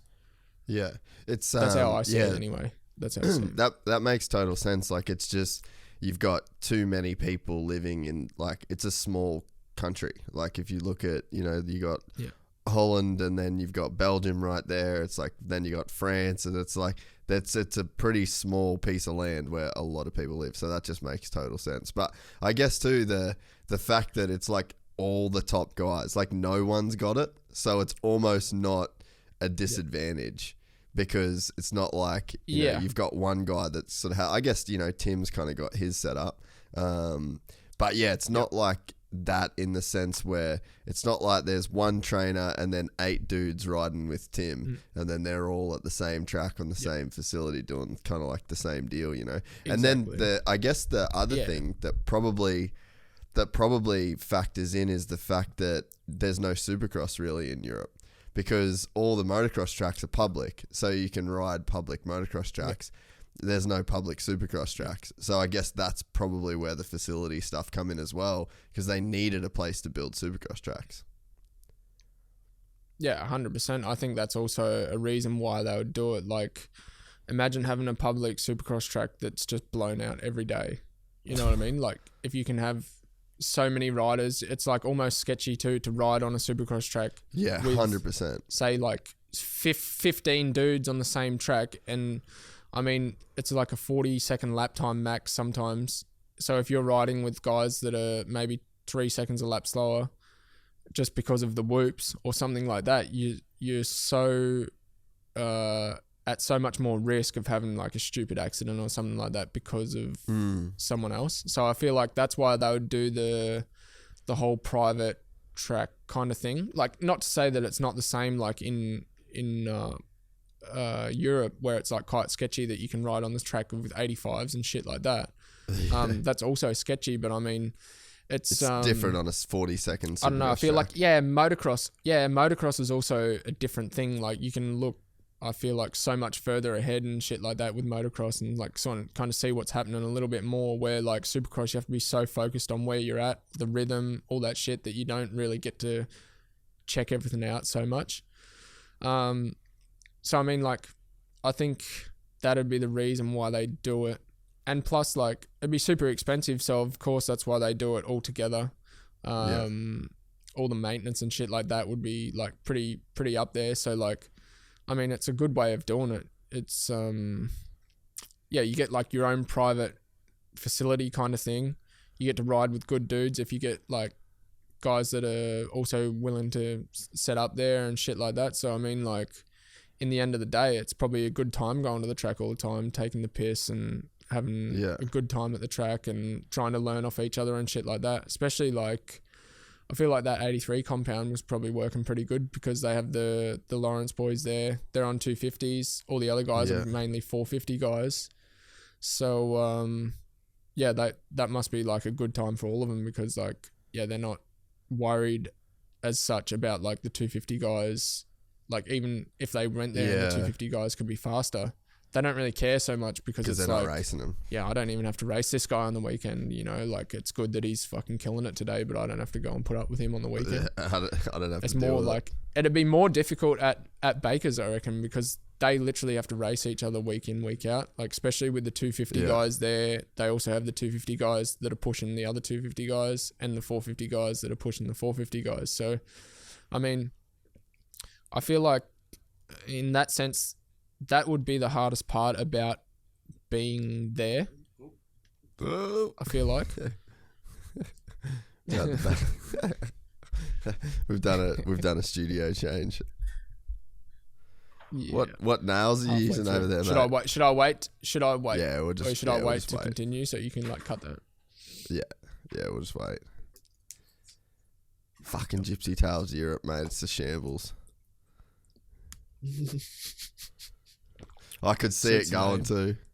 Yeah, I know, eh? I could see it going. I was like real slow, and I'm just like, oh.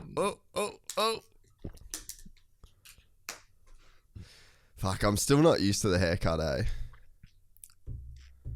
Mine, no. You can blame the FIM for that. What? Did they make you cut it? They didn't make me, but like, I could tell they weren't happy with it always, and then at one point they always made me tie it up. Really? Like, so nothing would hang out the back. Yeah. Or from the first round, pretty much. Wait. Did chicks not race motocross? Yeah, of course. Oh, that was my argument, you know. But they also have to get their hair tied up in their helmet in Europe. So that was also their argument back. But I was like, yeah, FIM event, it's the same, no? Like I said, why can like Barsha, Mookie, everyone like that have such long hair? Like Mookie's fucking hair is pretty much on his seat, you know? Like I said, how is that allowed? But I can't have like run the mullet out the back of the helmet here. Yeah, nah, it's not possible. Everything like that, they wanted me to always like tie it up, put it in the helmet and shit like that. So in the end, I just got kind of over that sort of fact that I was like, fuck, every time I have to go ride, I have to tie it up. Oh, that sucks, dude. That's so fucking annoying. Like that's shit marketing. Like you terrible marketing. How about Toby running the Dakar? Yeah, that's what I mean. I was like, I kind of had like a bit of an argument about it, like, but in the end, who am I? What can I say? You know, like I can't fucking change shit. So they just say like, yeah, it's either this or you tie it up. And then fuck, all right. So I started tying it up for a while. How did they make? Like, how did you have to tie it up? The last round. Just like as long as it wasn't hanging anywhere. So it was like I'd put my helmet on, and then Holly would just like tie it behind like my bottom of my helmet. So obviously I wasn't in the helmet, like annoying me, but it was super annoying to have to tie it up all the time. And like I think I got pretty much to like the last race, or like the last week of racing it was in Arco, and I was like, yeah, fuck that, I'm just gonna find like a barber, get it chopped off. So I cut it off. It bums me out, mate. Fucking FIM. Oh well, we'll put them on blast here. Yeah, it bums a lot of people out. A YouTube clip. FIM makes Jed Beaton cut his hair. The thumbnail would just be like, they wouldn't be happy. They wouldn't be so happy about that. Yeah. Nah, fuck exactly. That doesn't worry me. I don't go to the races, bro. Yeah, exactly. Exactly. You're not the one that's put up with the shit. I was supposed to. I'm in Spain in a couple weeks, or like next month, and then I was gonna be there for the Spain GP, but it's like I'd have to stay a whole nother week, and I'm like, and then I was supposed to come back and for race the Moto Manji. GP, you mean? No, for your GP. Oh right, I thought you meant like this. Okay. Yeah, right. It's like the 29th. So what, you were going to be here one more week? Well, so I'm going on the 22nd. So I get there on the 11th, and then I'm gonna go of May, and I'm gonna go watch Jack at MotoGP in France because they're at Le Mans, and then the Wednesday is the Stark launch, like for that e-bike. So I'm gonna go ride that. Okay. Yeah, and then that weekend is the F1 in Barcelona, and I'll already be in Barcelona. And then the Spanish Grand Prix for you guys, or the Spanish GP, is the next weekend. So if I stayed an extra week, I might be able to come. But I was like, oh, fuck. We're supposed that to would be have been racing. sick, eh? That's a full dream trip. Yeah, well, MotoGP, dude, I mean, F1, MXGP. Yeah, maybe I should just stay because, but we're supposed to be doing Manji, but Sam reckons he's pulling out. Yeah. What's he fucking doing that for? Mate, you talk to him. I can't talk to him. Are you just going to drive there again, or what's the plan? What's the plan? Is he going to drive there again, or fucking No, I said we'll fly. Yeah. And still not. So what's his excuse then? Is he fucking just throwing shit out of the water everywhere? Yeah, don't know, mate. I don't know. Fucking hell, Sammy, you've let everyone down here. Look, I've seen you pumping it up on Facebook, Insta, all that much. Now you're fucking backing out. It's not acceptable. No, and he'll listen to this too. He'll be so pumped on this podcast until right now. He'll be in his car or something. He'll be in his car on the highway and be like, just the face will just drop turn that completely. Shit off. And he was just like, wow, this really changed quickly for me, didn't it? We're talking about like the training facilities and shit. Yeah, I think the fact that none of the big guys have like done it too, because really, if you think about it, in all sports, it just takes like one top dude to do something different, and then he wins, and then everyone else has to do it. And it was kind of like Ricky and James were like the two guys that had the full kind of facility type deals.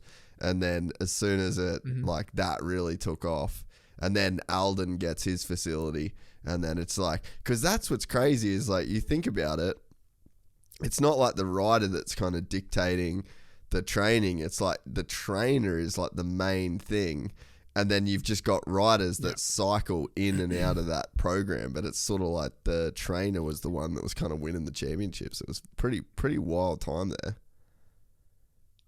Well, I mean, it still is kind of thing. Like, I mean, it's still like pretty much like what would you call that? Like a stigma of what's happening at the moment. Like, say at the start, Ricky would buy the compound, James, and then Chad. They were like the top three guys. Literally, no one could beat any of those three dudes. Exactly. But now, I mean, like, it's someone that's, I don't know, it's difficult to explain because it's now like someone that's got a facility that is a trainer, but they've got like 5 dudes. It's not like someone that just went and got one trainer, one facility, and then they're killing everyone. It's now one facility, one trainer, 6 guys. So it's like kind of weird, but at the same time, I can understand a little bit how it goes that way is because I feel like they have one top guy always, and then they get like the other guys to push that one top guy. But yeah, I don't know exactly how it works or like what happens. I just see a little bit from like the outside in, you know. It's I've never like been to America or anything, never seen any of the facilities or something like that. So I don't really know what the go is, but I feel like that's kind of what they do a little bit. Because who have you got? You've got like you've got Alden, obviously, Rattray, Star has, I think like Mike Brown as well, or not? Yeah, I think Mike Brown does like the 250s there. And then you've got at the Star facility, you got like Garrett Swanepoel. That's the next level, is like a team that actually owns the whole thing. So like if you ride for Star, you've got practice tracks, you've got supercross tracks, you got suspension guys there, motor guys, like literally the entire everything is right there. So that's the next level. I think that's the next step. I think teams will most likely start doing that. Obviously, KTM, I've got Alden. You know what I mean? Like, yeah, KTM, they sort of Husky have group, it. Yeah, Gas. It's like, yeah. I think they would do all their testing at Alden's. They have all the suspension guys there. They would fly people in from Austria to there. Just everything happens from there. So, I mean, like, Star do the exact same thing, but it's, like, kind of a different way of, like, there's not a different brand there. Yeah, there's sort of like not. I mean, there's KTM and Husky party. and Gas. Yeah, they're all the same, but it's like, I don't know. It's weird too because I feel like Gas is like they off. They just do their own thing, kind of thing. Because like Barsha has got Will Hahn, and he like does his stuff with also the 250 rider as well. But they're not in like they're in California or not, or are they out in Florida as well? I think Barsha's got his own place. That I'm pretty sure that's in. Maybe he doesn't still have that. But yeah, he had like the whole BAMland thing going. Yeah, I remember that. I don't know.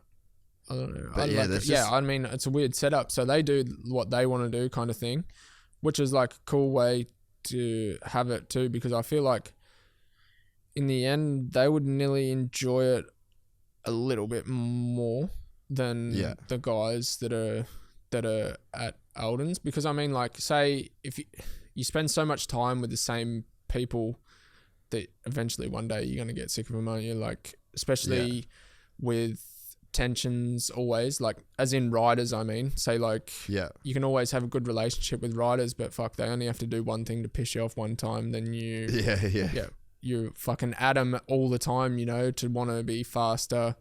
It also pushes your limits. It means, like, quite a mental thing to stay there as well, is, like, why I think, say, like, people are kind of wanting to leave there at the moment, or not like at the moment, but they want to go out, because I think it's not just like a physical thing, it's like a real big mental thing for them to be just there 24/7, same guys, same program. You do the same thing as what he does. He's a little bit faster here. He's pushing your limit.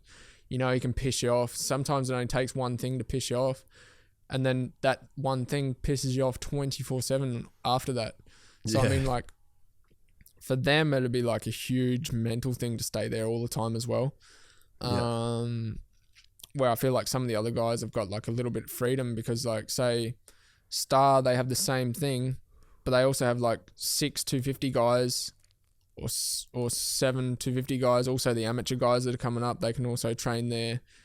They have the 450 guys that pretty much, like, I feel like them 450 guys, they also use that facility, but they have their own thing. Like, I don't think Tomac trains with Swanepoel. I think he does the 250 side of things, and that's it. Yeah. So, like, also Ferranda's, I don't know if he uses Swanepoel or not, but, like, they all have that facility.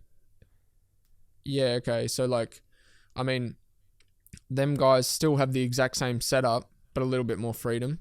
I feel like they'd enjoy it a little bit more on that side of things, because, like, Dylan and Eli, they could probably choose whether they want to ride together or ride with the 250 guys, and they enjoy that enough. Or, say Eli, he just goes back to Colorado for whatever amount of time, then Dylan's still got someone to ride with, but he can also do his own program that DV set out for him. So it's like he's not put to one exact thing that everyone has to do. Yeah. So I mean, like, that's kind of a little bit the way I look at it, where he would have like more freedom in what he does and a little bit more enjoyment. Yeah. Is there a practice track kind of like hierarchy over there? Like, at this track, this dude's the man. At this track, this dude's the man. At this track, you go here. Or is it pretty much just like Jeffrey's always the man everywhere? Or like, is there like sort of that dynamic a little bit? A little bit, like, it also depends on, like, it's so weird though, because you can go to Lommel one day and it's completely like wet. It's got ruts everywhere and super like technical. You go another day, it hasn't rained for like 3 weeks straight. It's so dry and it's like kind of hard underneath. So like you can go there one day, it seems like it's bottomless sand and it just gets deeper and deeper. The next day you go there, hit the bumps, like get sketchy because they're like hard underneath. So I mean the tracks change so much, as in like you think I'm going to the same track and it's completely different. So it's like, I don't know, like everyone's fast on their day, I guess, because you can also go there, have a like sweet day riding. You're like, fuck, I was on it today. Yeah. But then you never know if they're having a shit day also. Like, so I mean, I feel like that's what's good about over here is like no one really cares so much. Like you can go to the practice track, be 2 seconds a lap slower or 2 seconds a lap faster, and no one really cares. They're like, fuck, I've only got to twist the throttle on race day, get a good start, twist it, fuck, see how we go. Like it's not like such an important thing where you're like, oh, I just have to be the man all the way through the week. I have to fucking go there on the weekends, just fucking give gas. Yeah. It's like here it's so much different too because you travel so much that like in the season maybe you ride like 1 day a week. Because say like you do an off season, you ride 4 days a week and you're like, fuck, we're into it. Like pushing hard, your body feels like tired always, all that shit. But then you think about it, you also go to a GP, you race both days now. So Saturday, Sunday, if you ride 1 day that week, you ride 3 days a week anyway. Yeah, if you did true. 4 days a week, it's like what you're doing in the off season. But at a race level, it's like so much harder on the body than you go practicing like 4 days a week. And it's like, plus we travel like super far. Sometimes we have to leave on the Thursday. Sometimes when we went to Argentina, we left on the Tuesday night. So you're there Wednesday night or something like that. So it took us a few days to get into that rhythm. And you don't really realize how much like toll it has on the body when you're doing all that shit. Plus racing like nearly every weekend. So, I mean, it's a little bit different than like literally racing on the Saturday night or the Saturday, fly home Saturday night or Sunday morning. You're home all week, then fly out Friday. Like you literally get home Monday midday pretty much, pack your shit again for Thursday, Arvo, Friday morning, leave again. So it's like you're always moving. It's not like, it's like this weekend we get a weekend off, but it's like such a good thing to be able to just fucking relax for one weekend is because you don't realize how like busy you get and how quick shit comes, like and like how demanding it is on the body for like, say even when you go to the practice track, like I said before, it's so far away sometimes too that you like, we have to get up earlier anyway to leave at 10 to be there at 12 to get ready to ride at 1. But that 2 hour drive is also long and boring and shit like that. So then you ride also 2 hours drive home. It's not like you literally get home on the Sunday night. Fuck, you have everything at home packed, ready to go ride on like Monday, Tuesday. It's like, and it's only 30 minutes away where you have your own facility and you like feel relaxed anyway. It's like, you get home, you're tired as, you do a recovery cycle on the Monday. Tuesday, a bit of training again. Wednesday, you go ride. Thursday, you try have a day off, rest, recover before the weekend. Friday, a little bit training again, race again on the weekend. Back again. It's like the same thing every week. But when you're doing that every week, it's like sometimes you get a flight that's at a good time. So you can fly 8, 9 o'clock, you land back here at like 11, 12. Then you got like the rest of the day you go training. And then sometimes you have a shit flight where you leave at 2 o'clock and you get back here at 6. So if you don't have a gym at the motel that morning, you still have to do your training, but it's so late in the afternoon that you're like, fuck, it's mentally tough to do it. Yeah. Then you also have the other hand where if you get up super early at like 4 o'clock, but you've just raced the day before. For me, I struggle to sleep like good after race day because there's so much shit going through your head, like what you should have done can do always. So it's like, you struggle to get to sleep. Then if you wake up 6 o'clock or you have a flight 7 o'clock, you have to wake up 6, 5:30. that's also like pretty tough for the body to be able to wake up and you feel that for like a couple days. Yeah. Because you've just went through 2 days of like smashing your body, racing the GP, wake up super early, fly back, you go straight back, do your training. At least you get it done early, so that feels good. But the rest of the day, you're like broken on the couch, you know, you're like, fuck, what? I've just been like hit by a train, you know, like it's so, I feel like some people don't see like how probably physical it actually is to be like a motocross rider and shit like that as well, because I think like, oh yeah, it's so sick to be able to do all this and do all that and like almost don't see like what you could probably go through, you know what I mean? It's like, fuck, it's pretty tough on the body, the mind, everything that you got to be like. Also you got to be like 100% fit too. You want to do your best every weekend. So I mean, like, you put a lot of pressure on yourself. It's a whole lot of things that like people don't really see, that like probably don't understand a little bit until you actually put in that position where you'd be like, oh fuck, like that shit is pretty tough sometimes. Even if you were to do like hardly any training, it's still like it would, for me, I feel like it'd be still like a tough week, you know, like, because you get home quite late and then you got to go again by like the Thursday or be ready to go. Obviously the trucks, when they leave and shit too, they got to leave quite early because depends how far away the GP is. It maybe take them 3 days to get there driving, you know. So like you have to come back, wash all your shit from the race weekend, repack it because the truck leaves maybe 1 or 2 days later. And just little things like that, you don't realize, like, you got to always be like thinking, fuck, what do I need to do to be on top of things to like, you got to make sure you get your training done. You got to make sure everything's washed. You got to not forget anything for the next GP. Obviously, like, if you forget shit, you've got a bag to take on the plane, but you always think you've got everything in your gear bag. I don't know. It's kind of like it's kind of like tough in little ways that you're like, fuck, that you would never think about. I feel like. Yeah. And I feel like, you know, you've probably learned just sticking it out for the years that you've been there now. Like, you would have actually learned the process that you kind of have to go through. But I can imagine at the start, man, you would have just had no idea. Yeah, like it's also difficult too because, like, obviously 2 of the years that I'm here now, there was like COVID, so we had the 1-day formats and shit like that.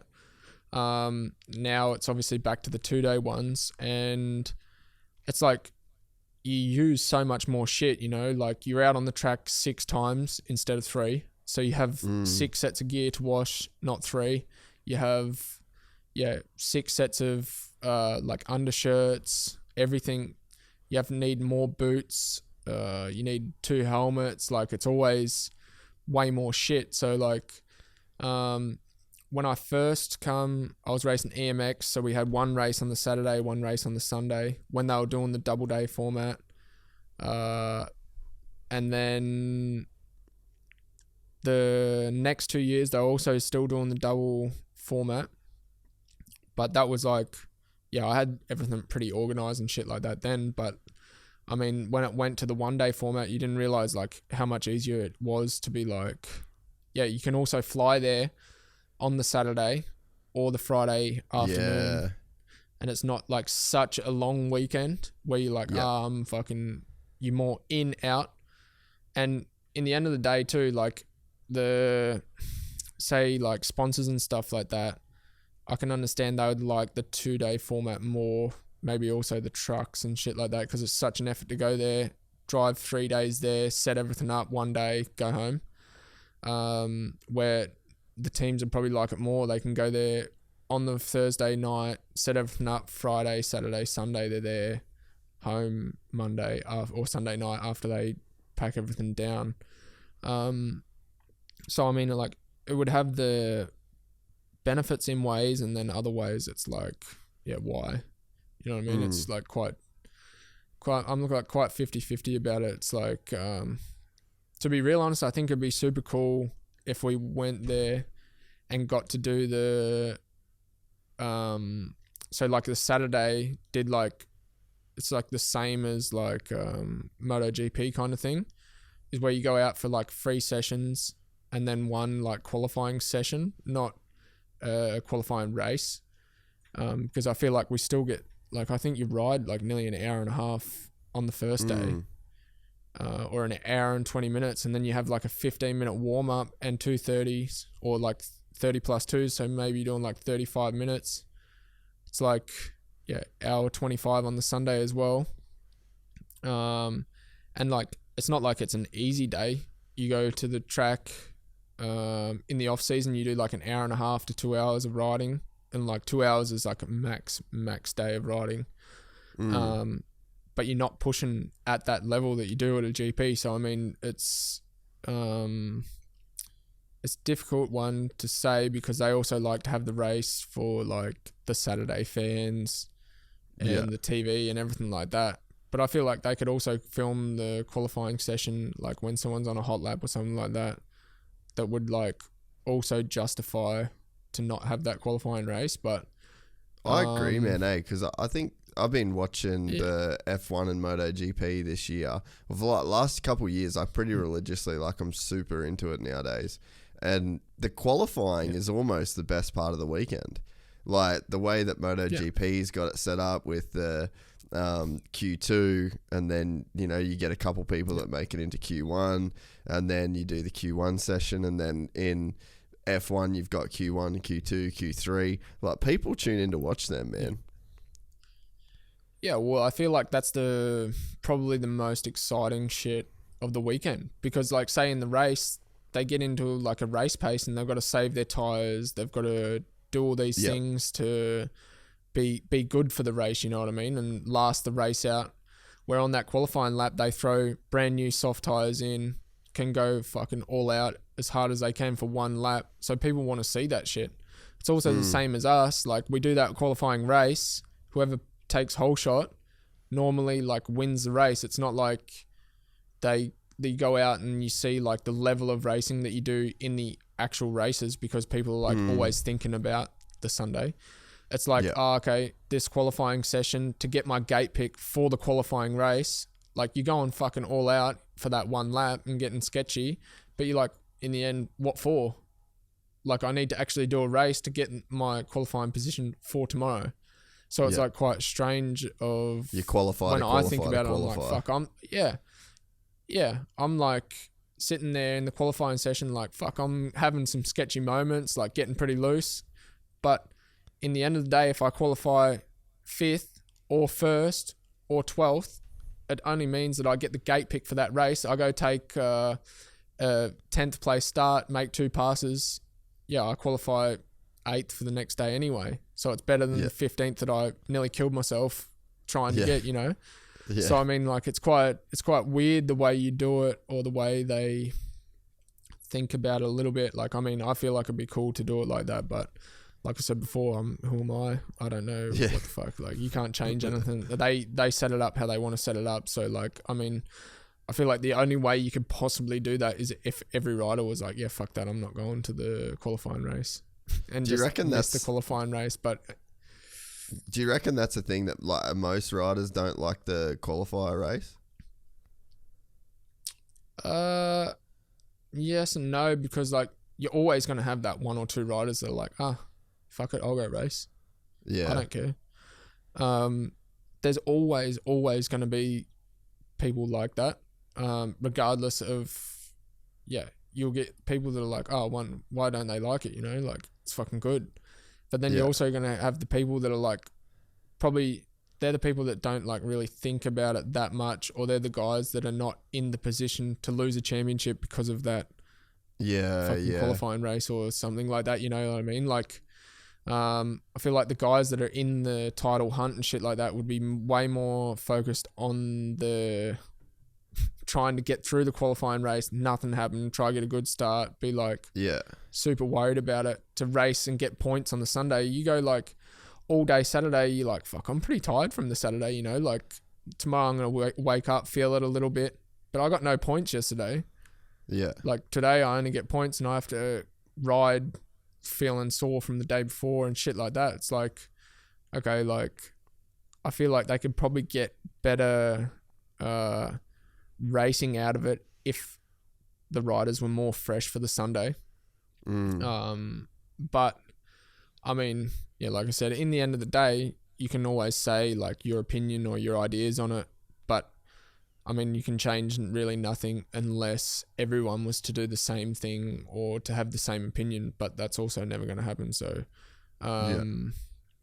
yeah, it's a tough one because like I would say it'd be nearly like 80-20. 80% wouldn't like to do the quali race and 20% would be like, oh, who gives a fuck? Yeah. But yeah, like what do you say about it? Like with the riders, obviously can't change too much. I mean, I seen a little bit on social media at the end of last year of like people commenting saying that we should just stick to the 1 day format or this and that.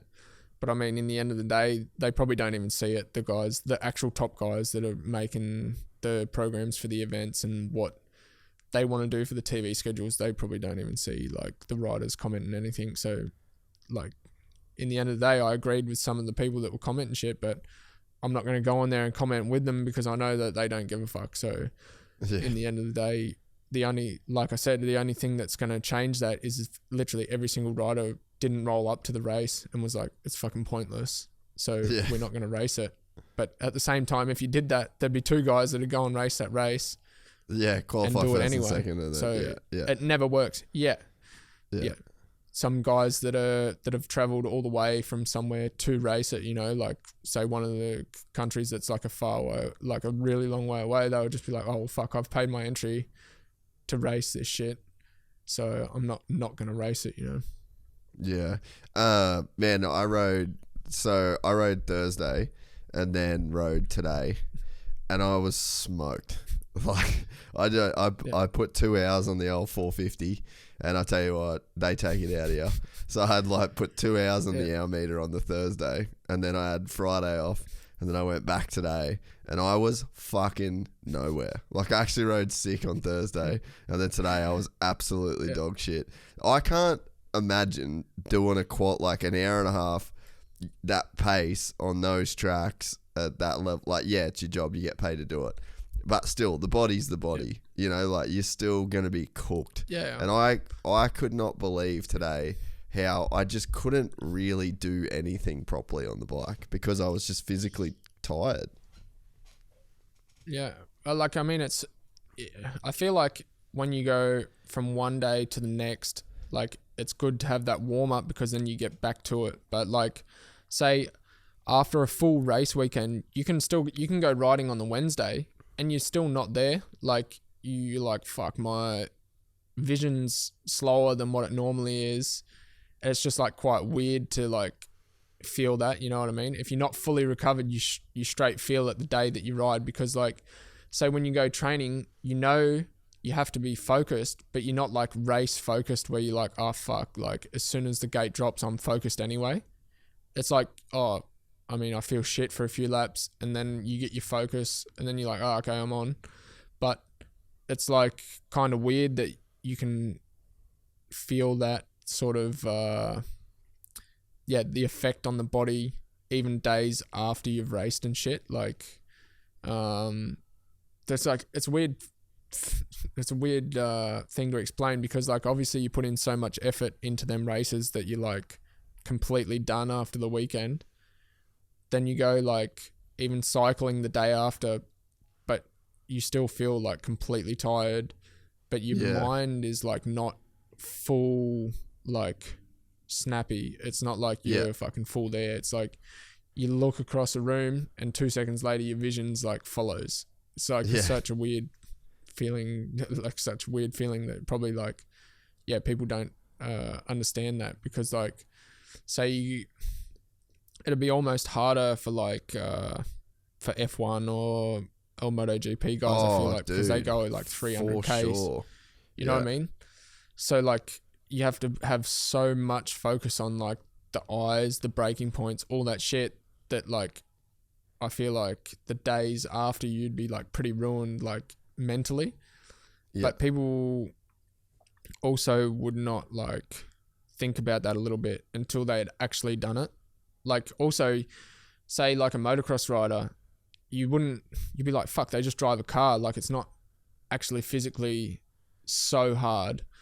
But I'm sure if you went and drove that car, you couldn't move your neck the next day and your fucking vision's way off because you're like, holy shit, like that's actually mentally tough. Like they do this shit week in, week out for the 3 days in a row, Friday, Saturday, Sunday. Like you probably wouldn't realize how much stuff goes into that. Also MotoGP, they also on the track Friday, Saturday, Sunday, they do like a lot of sessions. Sometimes they're on the track for a long time. Like you don't realize how like mentally straining that could probably be because they're like everything goes fucking 2 times as fast. Even like you go do a hot lap or something like that, you come back in, even to just sit straight with nothing moving, I feel like that'd be weird.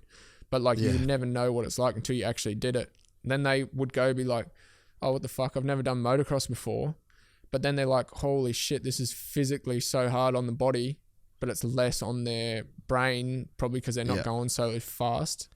So it's like such a similar sport, but completely different, you know what I mean? Like, or not a similar sport. Obviously, we're on fucking dirt and they're on the tarmac and shit like that, no bumps and stuff. But like, I mean, you feel like the MotoGP guys are like, oh, I love to ride motocross for like a training and shit. So they kind of understand it. And it's like a little bit similar. They like to do that for training and stuff. But say for us to go and do something like that would be completely different for us. I feel like. Well, I actually rode Phillip Island like a month or 2 ago on the road bike. Like I went and did the Ducati thing, dude. And before that, like I've been riding a little bit just because of the ambassador thing with Ducati. But when I was at the Bend with Jack, I actually did a lap with Jack there, bro. Yeah. I cannot tell you how gnarly it was. Like we did an out lap, and then because it was like the main straight, there's like 300 kilometers an hour. So they weren't getting people to do the main straight because they were like, well, the average punter like just won't be able to hang on. So then, but Jack was like, no, we'll do like a couple laps. So we did the out lap. And honestly, dude, like 3 corners in felt like an hour of my mind being blown, and we're probably on the bike for like 20 seconds. Like I could not believe it. And the way that he was like throwing the bike into turns, the lean angle that you felt like just gravity gone. Like there was no such thing as gravity. We went past the point. Have you ever done it? Have you ever been on the back of one of them things? No, never. I seen like when I went to the GP, they had like the old bikes from like a couple years ago and had a seat on the back for like the people to go on it. And he said like the guys like go pretty hard on them to like scare the people in the back. And I was like, yeah, fuck, that'd actually be pretty sick. But at the same time, like I'm kind of a guy that would like to do it myself because I'm like, fuck, I have to trust someone else to tip it in for me. And I'm like, oh, like a bit nervous on it. Like for sure, I'd like to do it one time like myself. It'd be super fun. But at the same time, I also wouldn't know what the fuck I'm doing. So I'd be like scared to cartwheel it or something like that too. You know, like you don't know how to lean, like fucking you sit down everywhere. Don't put your foot out, nothing. It'd be like completely different. I think on them bikes you shift down to go up and up to go down, so that'd be fucking super confusing. Like there's a lot of shit that you'd like would never realize that you're like, holy fuck. Even just riding like that to shift down to go up, you probably go onto the straight and go to click a gear and go down one, nearly fucking go out the front door of the thing, you know. Leave so like the gearbox back it'd there. be so crazy you do shit. Yeah, exactly. So like it'd be super cool to do it one day, and like 100% I want to do it, but it'd fuck take it so much time to like even have the balls to tip it into a turn or something like that, you know. I actually think that you'd be able to do it way easier than you think. Like you definitely, there's a few things you kind of need to know. Like there's a few concepts that are like different to moto, but I think once you get a few of those things, like you'd pick it up super quick. But like, yeah, I just, it was honestly like, because the way I explained it too, if you do a hot lap in a V8 supercar or something like that, F1 car would be completely different. Like you'd sort of enter into a different world there. But in like a V8 supercar or just a GT3 car, normal race car, you kind of can get your head around it. You're like, oh, I've driven a normal car. I can imagine what 5 times faster feels like in a normal car. But you can't imagine what a MotoGP bike feels like. It's not possible. Like there's nothing that you can do that can mentally prepare you for that. And the thing, like, I stepped off the bike and Jack he did not give a fuck. Like he literally said, he's like, I'm fully prepared to crash. So like, just FYI. Yeah. And I was like, whoa. And he was dead serious. And like, yeah. Oh, that doesn't sound like him, eh? Nah. But I was even thinking, I'm like, how do you know that that's possible? Like, how do you get to that level where you've got, because it's dramatic. It's like where you think that you should stop leaning a bike, go double that. Yep. And that's what it can do. Yeah, exactly. So it's like, how do you even do that thing the first time to like realize that that's what you can do? But yeah, so we did this lap, and honestly, like honest to God, I struggled to hang on. I've been riding bikes a long time. I legitimately, not trying to be a hero, struggled to hold on. Then we went down the straight. So we did like, I think 287 was our top speed. Like we just aero wise, we couldn't go any faster. Yeah. So like, because I'm on the back and above him or whatever, I'll send you the video. We're pegged for like ages, dude. Just wide open top gear down this straight, and then Jack goes pretty deep. Like we almost run off into the gravel because he was just holding the thing wide. And then I had this moment where I was like, I have to do this for a whole nother lap, and it's like a minute 30 lap time. So I'm a pretty fit dude, been riding forever.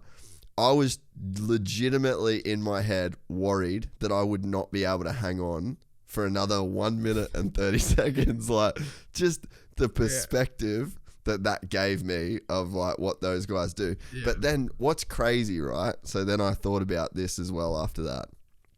I was like, it's pretty wild that you can get on a bike and experience that. Like, you could go with a top guy like Jack and you could get a sense of what it must feel like. They're going faster again, but we were doing, I think there was one turn we were doing 240 through a turn. Yeah. And it's like, most people have never been that fast in a car. Yeah. And, but then I thought about like, imagine a set of whoops like Anaheim 3, just the gnarliest, nastiest 20 laps into a main event. Like, it would be the same level of gnarly, like ridiculous, that doesn't make sense. Like, could you imagine just being the average guy and having a 450 and being on the back with like Chase Sexton or something like that and going through those whoops? It lasts for probably 3-4 seconds, but that 3 or 4 seconds would feel like the same thing that I felt like, I don't know if I can do this. Like, I don't know if I can hang on to this. Yeah. Yeah, well, they'd be fucking going in thinking like, what the fuck are we riding into here? Like, you know what I mean? Like, obviously the whoops would be like cupped out everywhere. There'd be shit fucking going on everywhere. And them guys do it lap in, lap out.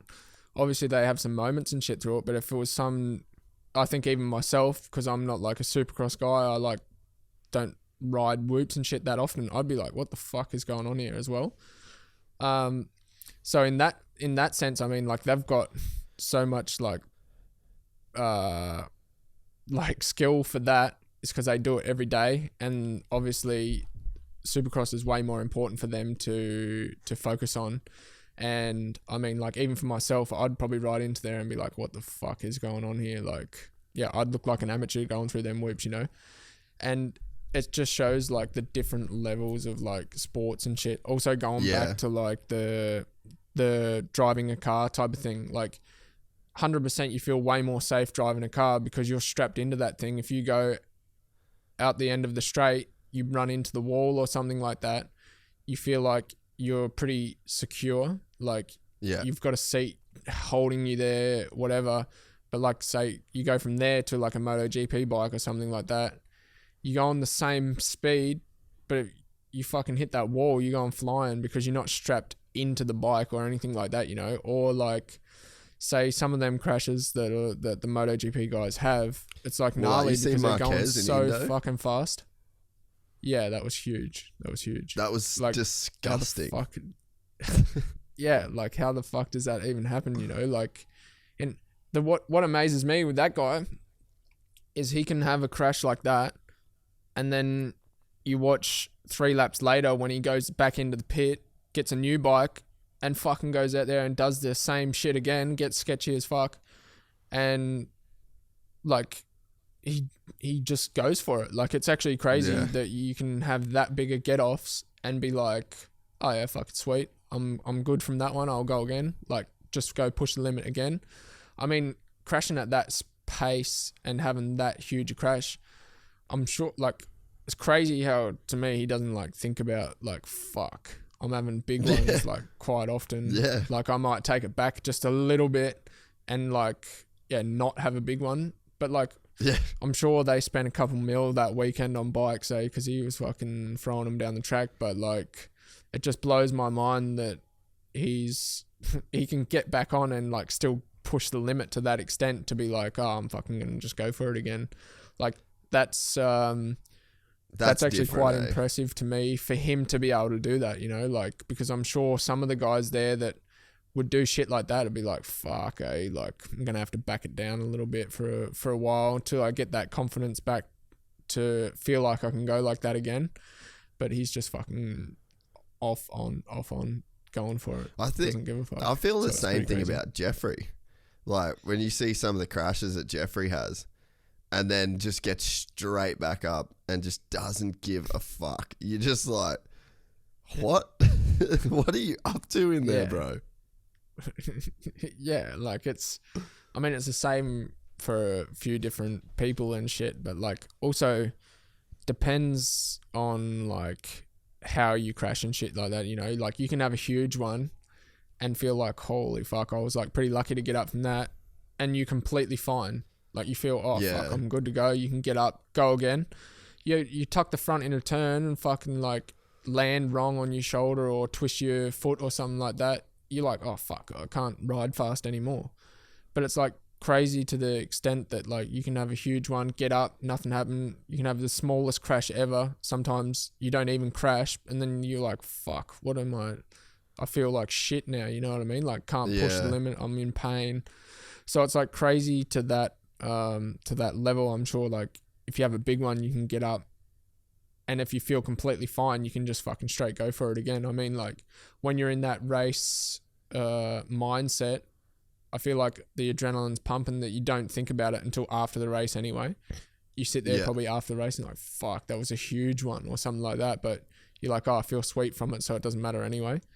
Where you go have a tiny crash, you get back to the truck, you're like, fuck, I'm feeling that one, I'm sore as, like, it's kind of strange how it can work sometimes, but like, yeah. I think too, the ones that like, there's sometimes I guess crashes where they're like, where they're predictable in a sense. You know why you crashed. Yeah. And I think that if you know why you crashed, then it makes it a little bit easier because you feel like you were in control of it. But then you get some crashes where you just don't know what happened. You're like, what did I don't think I did anything wrong. Well, that's been one of the things that's been crazy watching. On your face before you knew it. Yeah, they're the ones that I reckon didn't your confidence, because you're just like, what did that just do? Like Dino in the whoops a couple weekends ago, like he posted a video. I talked about it with Ando actually, but he's just like picture perfect, through the whoops, and then the thing 90 degrees, and you're just like, I wouldn't want to go through whoops again after that. I'd be like, bro, I was doing everything perfect, and then it spat me for a massive one. Like that, they would be the ones that would be hard to get up from, I reckon. Oh, 100%. It'd be like, those guys have like fucking big balls to like go have a cardy through the whoops, get up next lap, they have to go fucking hit him again, same pace, and not be scared of it, because sometimes it can be like one little mistake, you drop the front too much and it kicks you off, or it unsettles your bike. But sometimes you think, fuck, if I had hit that little bit harder, it probably wouldn't happen. But like, say, even Jetson, he goes through, Cardi's the whoops hard, like the first couple times when he was young, but he still has the balls to go out there and hit him now. Like, obviously everyone crashes in the whoops, but he was having fucking big ones, like, through the whoops, but just getting up and going for it again. Like, you got to be like, fuck, props to that, because he's got some balls to just fucking get back up and go through it again, peak off, everything, like, ready to go, fucking straight into it again. So, like, yeah, I mean, that's also a different one too, is because, like, in Supercross, I feel like you have to be like that, otherwise you're not good at it. Because if you're, like, scared from casing one triple in or going over the bars in the whoops, if you're scared from that, you're never going to be good at it, because that's, like, one of the things that's the most important of a Supercross track is the whoops. So you got to commit to it, otherwise you're fucking never going to be fast at it, are you? The one thing to talk about as well, I reckon, that people probably don't know when it comes to riding is, I think a lot of people mostly think that it's mostly physical, or it's like a physical fitness that you've got to have to, like, do your 30-minute +2 motos. But there was a point last year where I actually started doing motos. I got, like, the bar pad timer, and I was just like, went right. I was like, I'm just going to I started just doing 20-minute motos. And then I started doing 20-minute motos decently. And then I was like, I'll try and do a 30. And it's not physically harder than a 20. It's mentally way harder than a 20, just to keep your mind, like, your mind focused and not wandering, and, like, keep your mind on the job and trying to get into, like, that kind of flow state. And I was listening to this podcast with George St. Pierre, the UFC guy.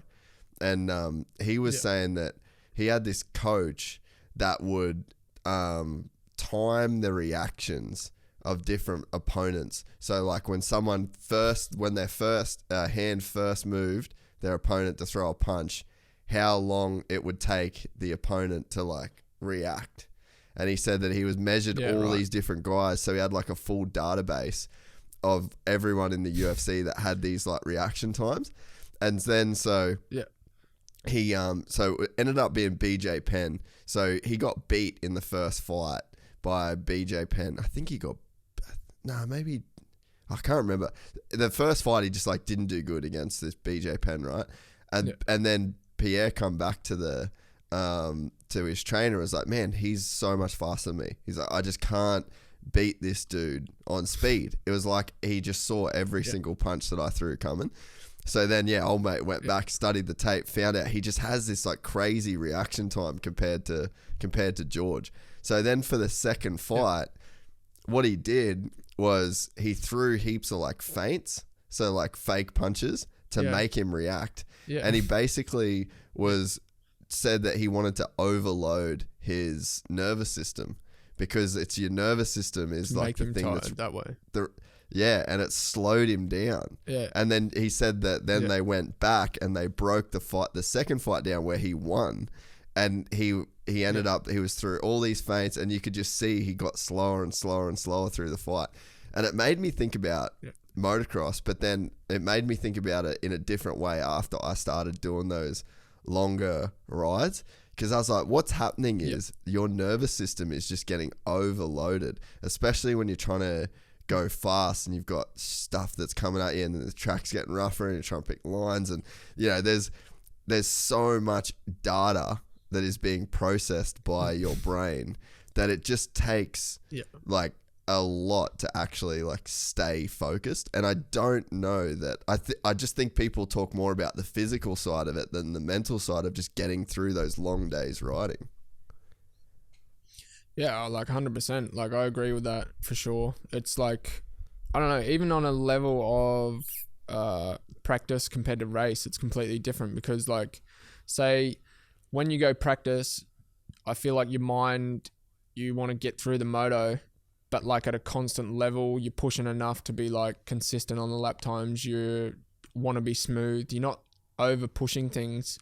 So I mean, that's like mentally tough to be like, all right, 30 minutes the same every lap, 30 minutes just the same. But then you go to the race, you don't have a choice to go harder for longer, if you know what I mean.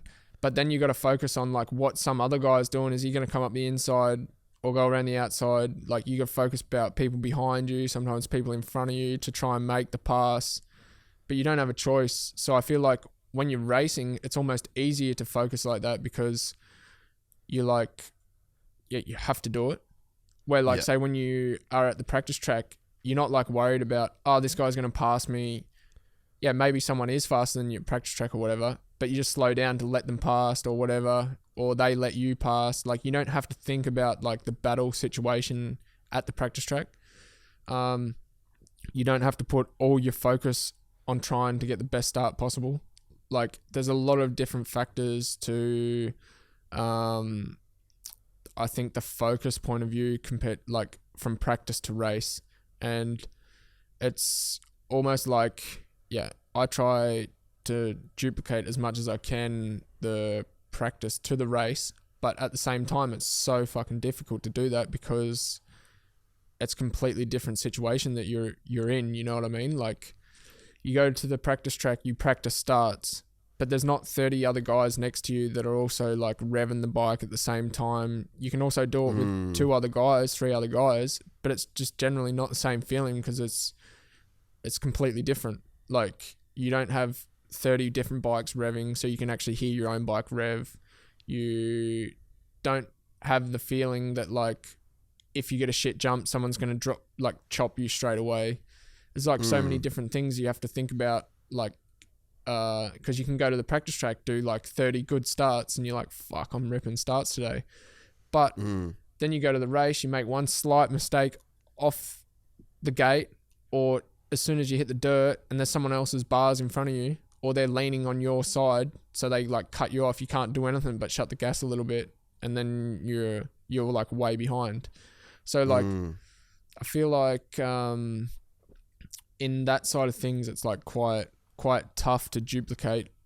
But like you say, like I agree 100% with what you're saying. Is like the focusing is also a point where I think people would look past. Even I think riders and trainers and stuff like that now would also look past that because it's not something that's like thought about often. You know what I mean? It's like you should be expected to just fucking focus the whole time and do it. Yeah. So I feel like maybe, yes, not so many people think about that, but at the same time, it's like 100%. It's a really important thing to be able to hold your focus for that long. And even like, say like the pressure of the last few laps of not, I feel like you get all the way through the race and then the last 2 laps, you're like, fuck, don't make a mistake because you will lose a spot or you lose time. And depending on how close the guy is, you think so much about the end result when the race isn't even finished yet because you're like, fuck, if I make a mistake, he's like right on me, or if I need to do super laps to be able to pull a gap on him and be comfortable to finish the race like in front of this guy. And to be honest, I feel like for us, it's a little bit, like I hate to be going back and forth between like us and like MotoGP and F1, but like they also, it'd be more difficult for them because the time is so much less. Like there's not so many factors that can like fuck up their lap as much as us. Like if you don't hit a jump, maybe you lose 2 seconds, you fuck up a rut, you go out the track or something. Like they're more on the limit because they have to be more precise to not lose 100th of a second because the guy's like fucking 200th behind them, you know. So you can go from like being second in the race to 5th because you fuck up one turn on MotoGP, you know, where like in motocross, you can afford to make a mistake sometimes. Obviously, it's the same sometimes if there's a group of people that are like fucking within 5 seconds, 5 people. But it's very rare that that's like happening unless like because there's normally like someone will get a start, pull a lead, like a little bit. It's a little bit more spread out. So like I feel like you have more time to think about that sort of shit. And like in the end of the day, I think that's also losing focus, is being able to think about that shit while you're actually riding. Where if you're fully focused until the last lap, you wouldn't think about anything like that. So it's it's quite a hard one to say. Yeah, no, dude. How's the 450 element add into that? Like, is it bigger step than people think to go from a 250 to a 450? And I reckon, I don't know, like Europe seems like it's probably the place where it would be maybe the hardest jump to make, just like way longer motos. And it seems like a kind of deeper field there too. Yeah, I mean, it's obviously a big step for anyone. Like, obviously, I've looked forward so many years to ride a 450 because I'm a bigger guy. But yeah, it's more tough. Like the bike, it's weird because it's like, it's not so much heavier, but it feels a lot heavier. Like the inertia of the bike, everything is a lot different compared to a 250 and stuff like that. And like, yeah, you have to be a little bit stronger to ride a 450. You feel that it's harder to hang on to for that amount of time, and it's like so much more power under you that like it's even like more difficult to hold on to out of the turns. Like you try wheelie a bump or something like that. If you grab too much throttle, you like get a little bit out of shape, and it's like, fuck. There's a lot of power there to play with, but like you also got to keep it under control. And then you have that bike that you got to then ride for like 35 minutes as well. So you don't want to have like too much power that you're like, fuck, I can't hang on to that thing for 35 minutes. And then you can't have too less because you want to also power for the start. So it's like a weird balance of like, that's more what I'm like trying to learn this year, is like the setup of the bike and how I want to ride it a little bit. Because like with the 250, they just get every single bit of horsepower out of them as they can and try and make them as light as they can. It's a no-brainer. Yeah, but you get someone to make a full spec 450 engine, I'm sure everyone's like, what the fuck is that thing? I'm not going to ride that. Because it's way too much power, you know? You need a rideable power for your style of riding, I guess. It's like a weird way to say it, but everyone has a different style, and then there's people that like more power off the bottom and no power at the top, so like they run out, and then it's just easier for them to ride it like that.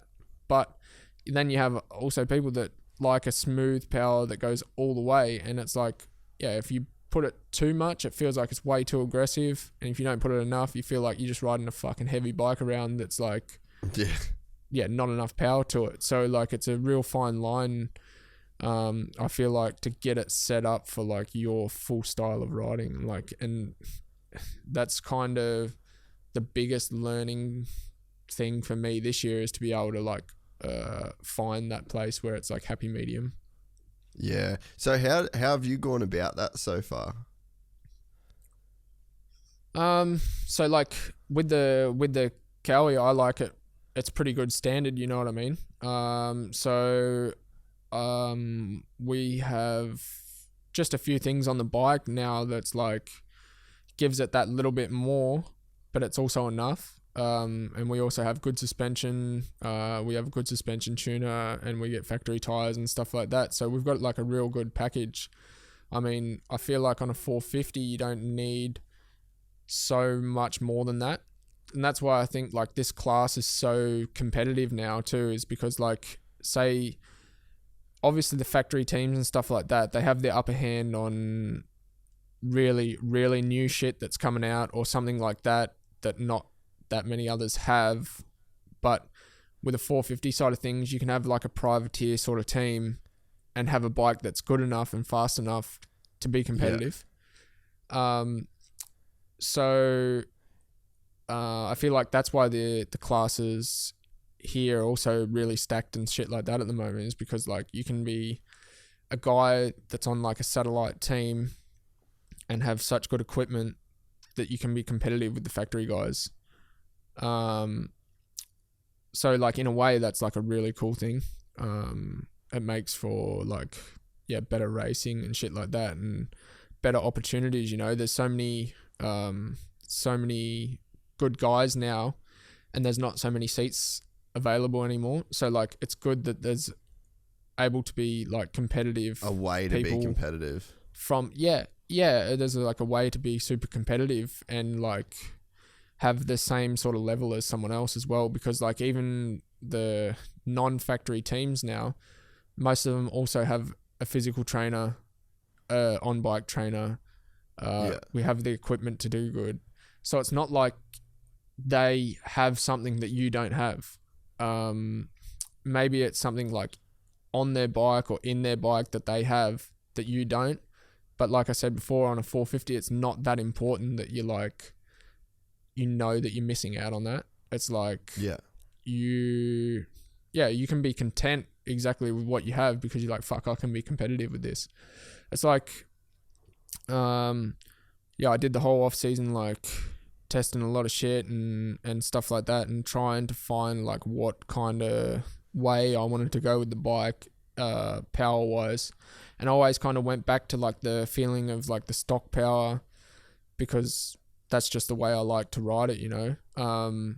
And yeah, like we went to the first round and I was like quite competitive with that bike. So I was like a little bit like confirmation, like, oh fuck, like this is cool. That we've got like this with this setup, and I can still be like super competitive, and I feel good. The team's fucking working good. We're like getting everything out of it, and like, yeah, you can still obviously go further, and like I feel like I could be more competitive.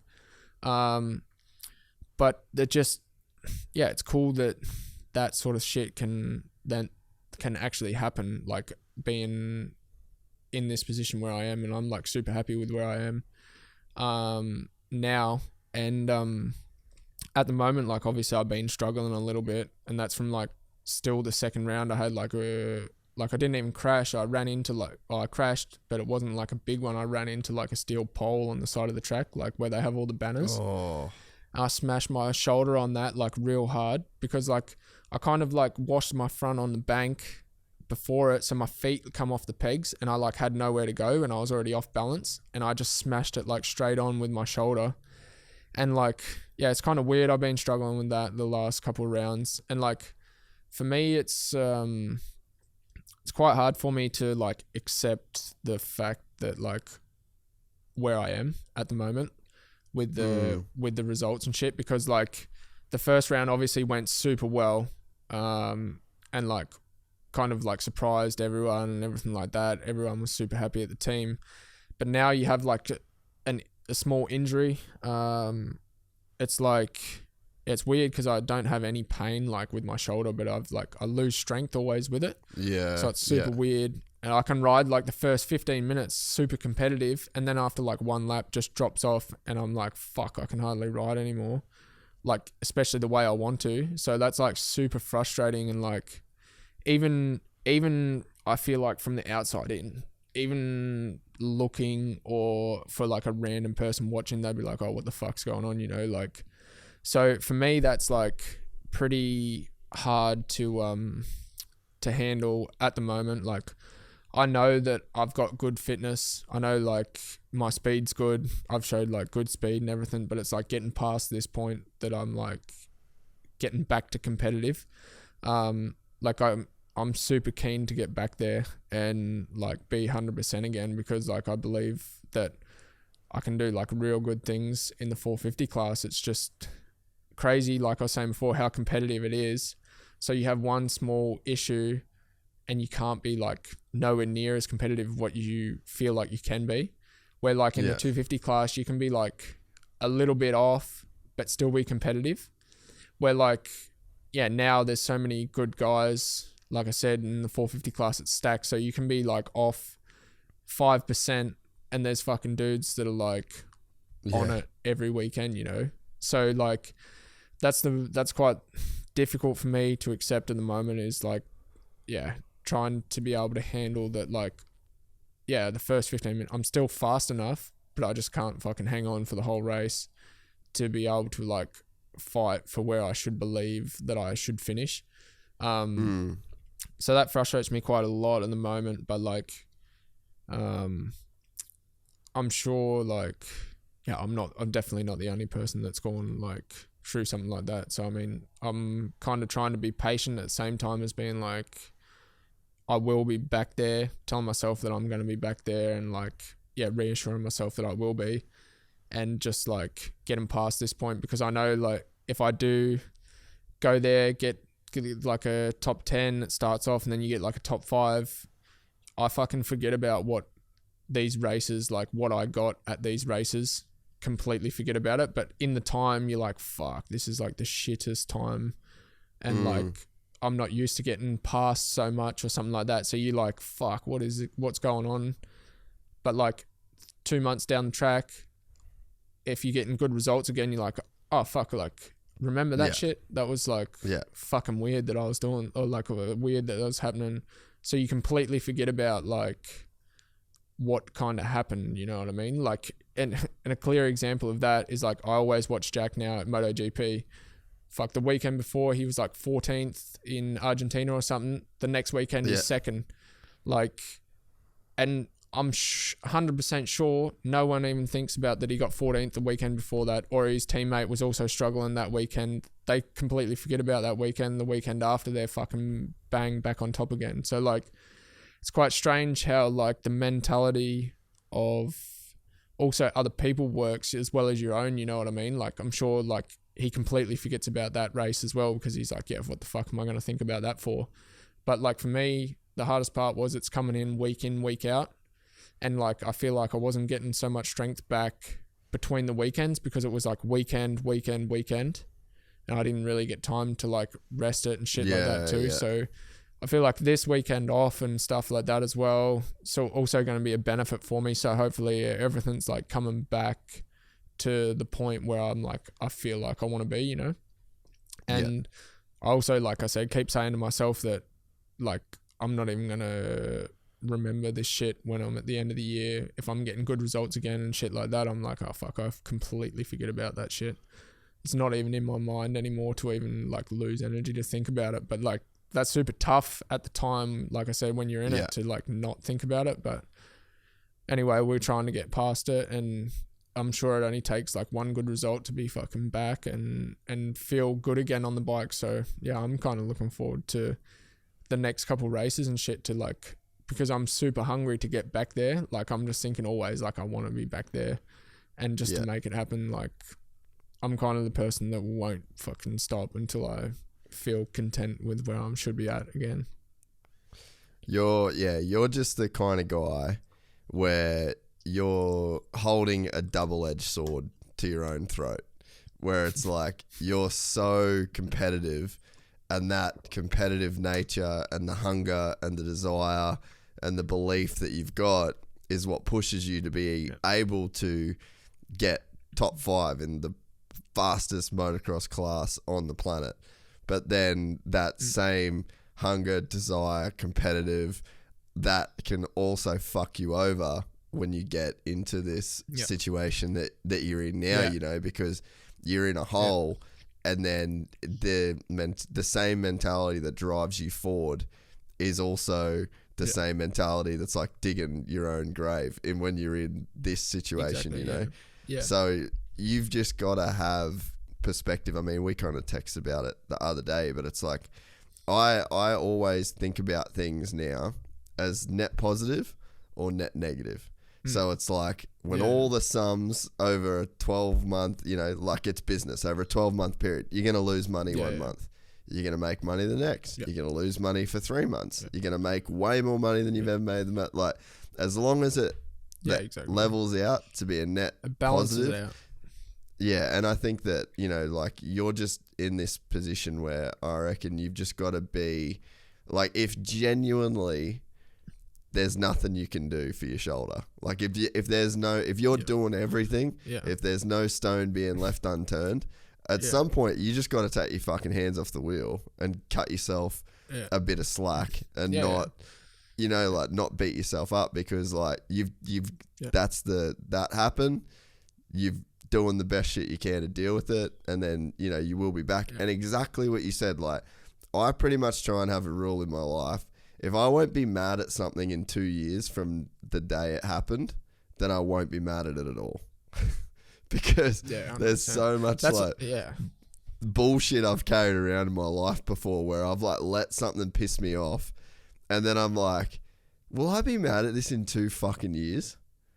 Absolutely no chance. So like, what would be the point? That's where I'd look at it as like, this is like whatever I'm holding on to in this moment, because there's definitely stuff that if it happened to you right now, in 2 years' time, you'd look back and be fucking off it still. Like, that's definitely a possibility. Yeah. But that is like the smallest percentage of things that actually piss you off. So, yeah, I just think you're at a point where, like, yeah, you got to really believe in yourself of like, all right, I've done everything I can to like get this. Now I've just got to kind of ride it out. And then, bro, imagine... Like, you should be so grateful that you had that result, because could you imagine going through this shoulder bullshit if you got 15th at the first round? You'd be fucking off it. So, like, the fact that you actually... 100%. You've already proved to yourself that you can do it. You know, imagine if you had to go through this without the knowledge that you can do what you can do. Yeah, like, that's also... It's I don't know, like that's the hardest point too, because you know you can do that like straight, and then you're like, fuck, I'm not doing that. So like it's a bit of a mix between like, oh, I should be there and shit like that. But also, like, I was having a conversation with Mark about it the other day too, is like, I think the reason why I'm kind of like that and I want shit to happen and I have so much drive to do it is because like when you're someone from here or something like that, it doesn't really matter if you feel shit or you like you don't have the motivation anymore, because you can just go 2 hours home and go whenever you want. And then I said, like, I don't really have that opportunity. I'm more like, fuck, I want to be here, make the most out of every day that I'm here, because I also don't want to go home and be like, oh fuck, I wish I'd have like trained harder that day. I wish I did more motos that year, or like, I want to give everything while I'm here, because like, yeah, like you say, not many people get the opportunity to even come here and to like stick it out and shit. So I'm like, yeah, fuck it. I moved my whole life from Tasmania. Like, I moved away from mum and dad. I moved away from my brother. First 2 years, I moved away from my girlfriend, or 3, and then now she's here. So I mean, like, I've got way more drive and like, I wouldn't say like more on the line, because I'm obviously here by my choice, but I just don't want to go home and have like shit dangling in my head like, fuck, you didn't give enough effort then, or you didn't do it the right way, or you didn't give 100%, because like, I just fucking wake up every day and I'm like, fuck, I'm going to give 100% to be the best I can, because I don't want to go home having that feeling that you're like, oh, I could have done way more, but I just didn't have the drive to do it, or the motivation to do it. I mean, like, I want to go home, be content with what I done, always here, and then make the most out of it, because like, this is the sort of shit like that when I was like 6-7 years old that I dreamed to do, that I was like sitting at home like reading like magazines of people that were like fucking killing it in Europe and always AMA and shit like that. And then you look now, it's so weird that you would like don't realize that you're in that position, because it doesn't feel like you're in it. You know what I mean? Yeah. I'm sure if you told me when I was 10 years old that I'd be here racing in the MXGP and stuff like that, I would have thought you were joking, because like I was so far away. You know, I was in Tasmania, like we had not so much there. But now that you're actually in it, I never really sit down and actually think about it. Sometimes it does, like I say I'm on a flight to one of the races and I'm listening to music and shit, like you're in the zone a little bit, you look out the window and you're like, what the fuck? I'm actually like, I'm flying in, like on the way back from Italy the other day, I'm flying in the Italian Alps. You see all these fucking mountains full of snow and shit, and you're like, oh, I'm actually here doing this shit. Like, fuck, I'm super grateful for it, you know, like, and yeah, because you don't see that as like, you dream of it always of a child, and then you're in the position, you're like, fuck, like you're just giving it 110% because you're actually in that position. But I'm sure like if I'm 35, I go home and I'm like, holy fuck, that was pretty cool. Like, Yeah. that I tried everything I could to be the best that I could at what I always dreamed of doing. And then like the whole part too is like, you want to also make like, say, your family and shit proud because of how much you sacrificed to not be there. Like, say I haven't been there since I was like 18, so obviously my mum and dad, Ross, everything, they miss a lot of shit that like a normal family probably would get to see their kid grow up. But like my mum and dad probably haven't seen that. They get to see me every year I go home, but they're like, holy fuck, he's been from like a 17-year-old kid that I've had to do everything for him. Then I go home and I'm like 24 years old now, and my mum's like, fuck, he's a completely different man, I would say now, that she hasn't seen for the last like six years nearly. Like you also want like that part that they're also proud of like what and you want to make become it worth and what it. you've done. Yeah, 100%. Like the time away. I mean, it's it's like a difficult one to explain because like, yeah, we didn't have that much and shit like that, and they put everything they possibly could, their last fucking dollars, into like trying to help me and Ross be successful and do whatever we can or what we want to do. And like, for sure, 100%, if anyone asks them, are they proud, they say 100% yes, hands down. But you know deep down that you want to give everything regardless whether they're proud or not, because they missed some parts of like your life that they're like, fuck, I thought when they had children that they'd always be a part of it, you know. And they missed that 6 years that they're like, holy fuck. Like, and I'm sure when your racing career is done and everything like that, you probably look back on it like, fuck, like, it's weird I didn't spend 6 to 10, maybe 12 years even seeing my family that much because of what I dreamed of as a kid to go and achieve that, you know what I mean? You probably finish up and you're like, fuck, like, I'm way older now, my parents are way older now, we didn't get to do a lot of shit that most normal families do. So it's like, yeah, it's when you think about it like that deep, it's quite strange to think about, but like in the end, that's what kind of drives me a lot too, which I feel like is like cool to talk about a little bit. Like most people probably think it's like, oh, you live the dream, you do all this. It's not, yeah, you are living your dream because you've always dreamed to do it. Yeah, like not many people see the sacrifices that you genuinely have to make to go and live your dream. They just think, oh, you fucking living the dream, it's super easy. But like I wouldn't say it's a cost too, because you obviously have the opportunity to do what you want to do, and in the end of the day, you have the choice. Oh, I'm gonna fucking pack my shit and go try do everything I can and make myself happy and do whatever. But in the end, you've got also people that are generally care about you, that also want you to do well, and like you want to make them proud, all that shit. That's like, yeah, it also comes at a cost, because like you generally, as a person, like I see here, all the kids that race, their family goes to the races with them every weekend.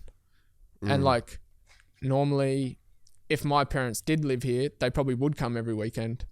But like, because they're not, like, it feels, I don't know, not like weird, but I'm like, oh, it's strange. I always think like, oh fuck, it's strange that these kids are like 20 years old, but their parents still come to the races with them like every weekend. Yeah. But I'm like, fuck, it's so weird, because even in Australia, like my parents, they moved back to Tasmania and stuff when I was like living with Ross at a point, and so they weren't at every race anyway. So like I was kind of used to it.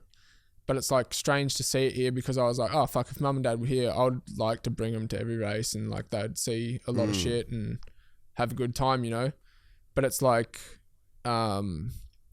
it's like kind of weird feeling like, Holly and I now, we have like our own we're like a little family kind of thing. It's like we've both moved to the other side of the world. So we see like the point of, we both made such huge sacrifices that we're like, well, we've got to be always happy together, live it up, do as much as we can because like, you don't know, what can happen whenever or whatever. I mean, you just fucking got to enjoy it while you can do it and then try and make the people that you made the sacrifices to proud because in the end of the day, they're the people that are probably going to miss you the most. And like, I think we as younger children don't understand how much you would miss your own kid until you had kids. 'Cause like, as a parent, you would probably grow up doing every single thing for your kid. Like you live and breathe for your kid then. And like, I can see that from like friends now that have had kids and stuff like that. Their whole perspective on life like kind of changes. And like for that, I think when you don't have kids and shit yourself, you never really think about that as well. But like, I'm sure your parents like sitting at home like, fuck, you'd probably know that they're sitting there thinking about you sometimes like, oh fuck, we actually miss seeing our kid. But like for me, you don't think about it that much because you're so busy going racing, you're so busy doing this shit and like always keeping on top of like being at your best level that you can be, that it's like, I don't know, it doesn't really hit that much that you think about it. It's more that like it just comes like one off every now and then that you're like, fuck, it's pretty tough for them as well as me being away. But like I'm busy doing what I'm doing, so I don't probably think about it as much as what they would because they're like always watching my races every weekend. They're up at like 3 a.m. watching. They like live and breathe for it. They're super proud, but at the same time too, you're like, fuck. Because of that reason and like, you know, they're watching always and shit like that you're like, fuck, I just want to make them as proud as I can possibly make them because it's a fucking long road to even get here.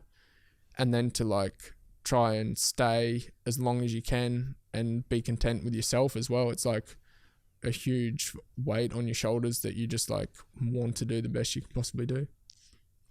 Man, I honestly, like, I can relate so much because I mean, for starters, the regret that you can feel for like not doing everything that you could do is real because I left America, like I got so lucky. So I fucked around pretty much the whole time that I was in America. Like I was trying and I guess I was just too young and I just didn't know where to put all my time in a sense, you know, like I'd lacked direction. I didn't have experience. And then personally, I wasn't nowhere near developed and it was just, I had no money. So that also fucks shit up. And then because I don't come from money, there was no one to give you, like there was no way to get more money, you know, like you could only earn it. And so like it was a really strange time. And I mean, I was over there kind of like trying to make it happen. I just thought it was a given that I'd be there. Like I got there, I was doing my thing. I had a lot of great people, a lot of friends over there, and I like started building my shit. And I was like, oh, this is sweet. Like I'll figure this out eventually. And I just didn't. Like the rug got pulled out from underneath me, and it was like back to Australia. And man, it was like almost 10 years, and that shit went so quick. And honestly, like when you said, you know, your parents are getting older, that's what really fucks you up. When you get off the plane and then you look at your dad, and your dad just got like white hair, and you're like, what, cunt? Like, wait, when did you get old as fuck? And then you see your mum, and then you're around them, and they're like, my knees are sore, we don't really do this, and no, and you're like, man, you're old now, like you're getting old, and I've been fucking around in America.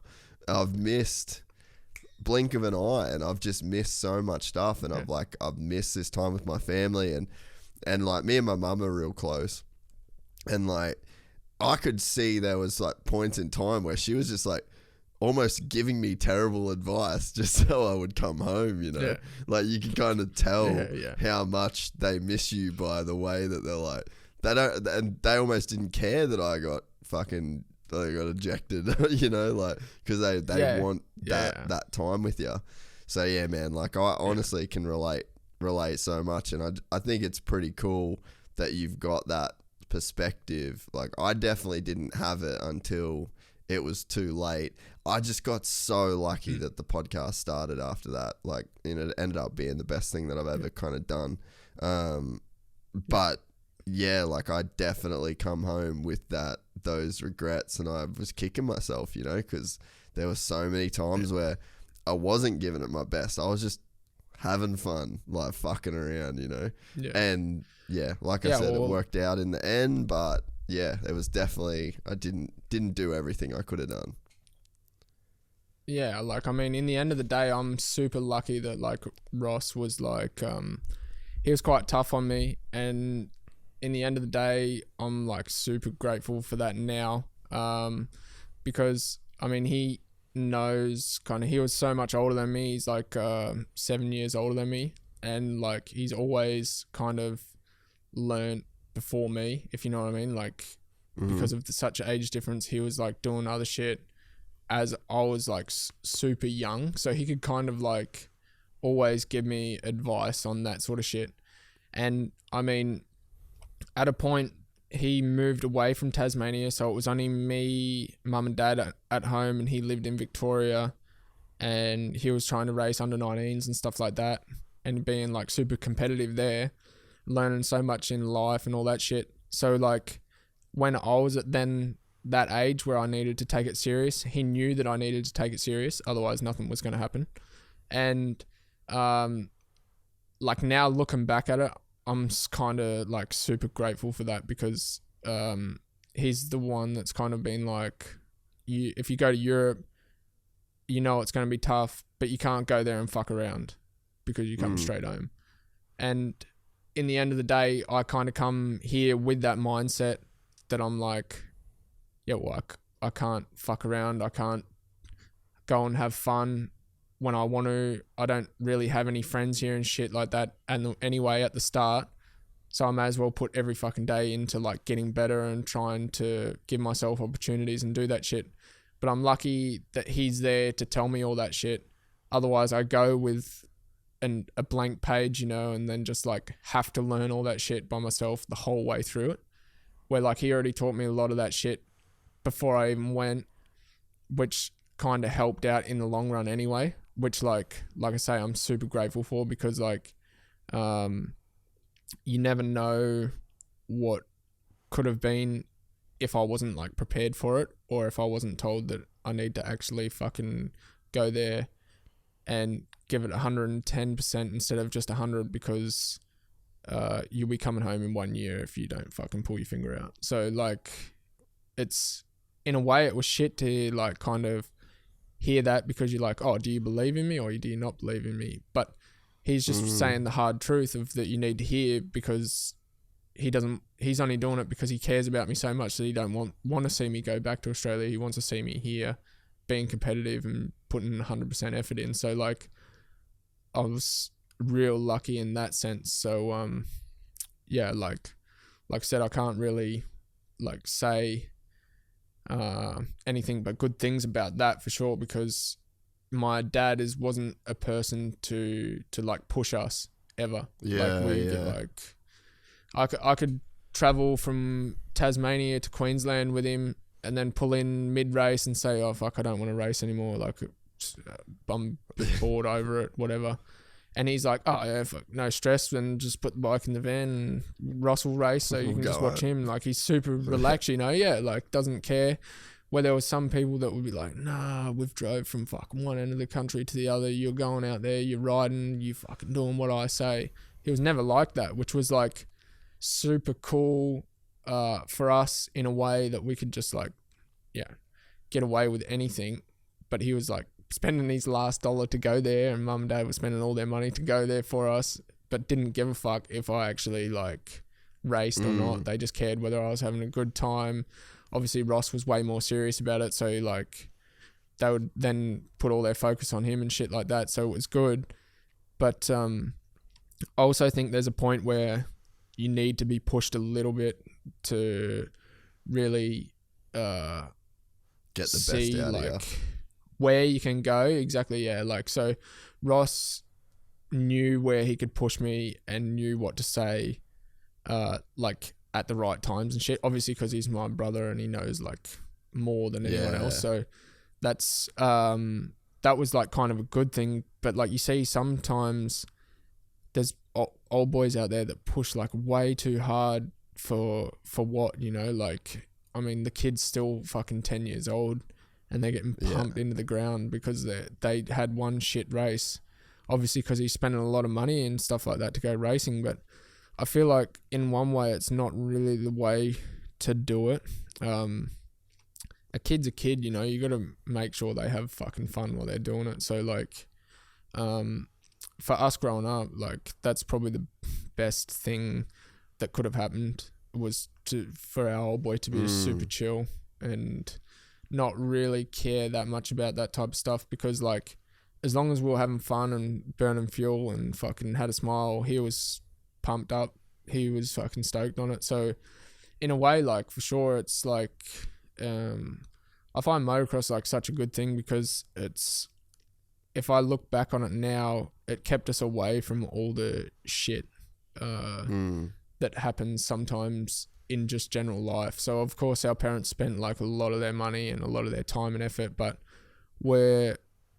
I think anyway, we turned out to be decent kids. And obviously they taught us to chase our dreams and do whatever, and obviously Ross is doing well for himself, doing what he's doing now and stuff like that. So I mean, motocross is probably the thing that made us who we are and like what we do in life. Taught us a lot away from actually racing and shit too, just in general life. I mean, when I come here, I was probably like pretty immature and shit like that, but fuck, I had to grow up quick when I was 18 because I was living on the other side of the world. I had to do so much shit that I wasn't used to doing and stuff like that. So I mean, in a way, if it wasn't for motocross, I probably would have been way more immature, didn't know as much as what I know in life now at this age compared to what I would have learned at probably at a later stage if I was just content with staying home and doing what I was doing, if you know what I mean. So I mean, in a way, like, I think the sport is such a good thing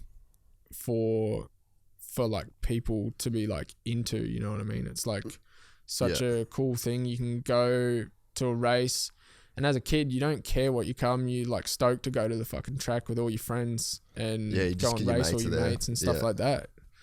Yeah, like it's such a cool thing when you're such a young kid to do that shit. And I think like, yeah, you play up at the track, you fucking get in trouble, you do all that shit still at the track, but at least it's like a controlled environment and shit like that. There's people around to pull you in line when you're out. So it's I mean, it's a cool sport, and in the end of the day, I think it's like one thing that's like been super cool for our family to even do that when we were young.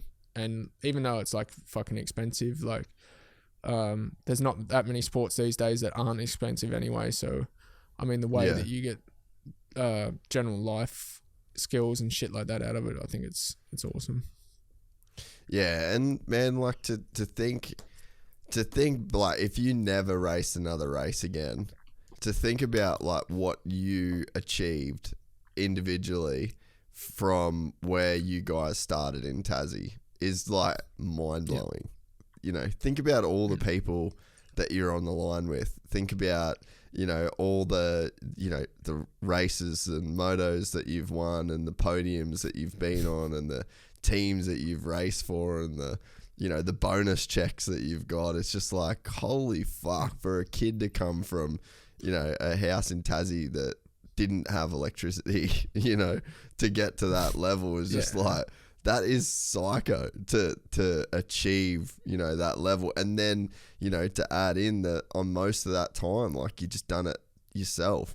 And when you move to another country and you've got no real mates. Like, you know people, but they're not your friends in terms of, like, I mean, for me, I've got fucking 10 friends, really, if I count it out. Like, the real close people that are, like, super tight. I talk to them every day, you know? So it's like, you move to a different country, man, most of the time's just spent in your own head because it's the only fucking person that you can talk to, you know?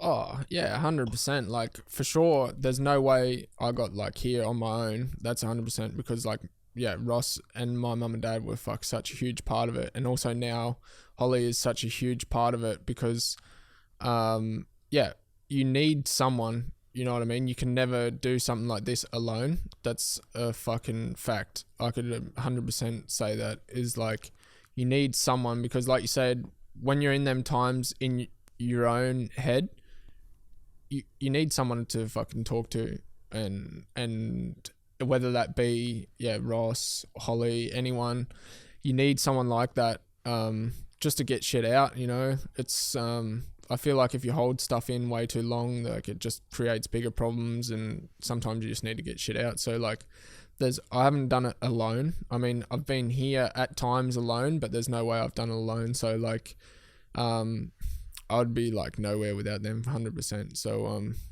that's, like, one thing that I fully see my perspective on is, like, I mean, I'm alone at times. I was alone, but now I'm not. And, like, I'm super glad about that, and that you have, like, them close friends and shit that you could, like, talk to. But also, like, since I've left Australia, there's people that I used to talk to every day that you don't really have a relationship with anymore.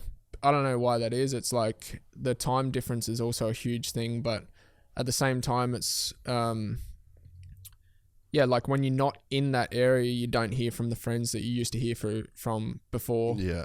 And also, like, if you say I'm here super busy with racing and shit like that, it's super hard to check in always because, like, you're so stressed about, like, oh, I've got to go do training. I've got to go get my shit ready. I've got to do this. So by the time it's like 1 o'clock in the evening, you, like, can settle down a little bit. You finish your training, you had lunch, you can talk to people, do shit again. They're all fucking sleeping. And then they wake up in the morning and you're, like, at night, like, pretty chill on the couch or whatever, but they're starting their day. They don't want to get up, get straight on the phone and talk.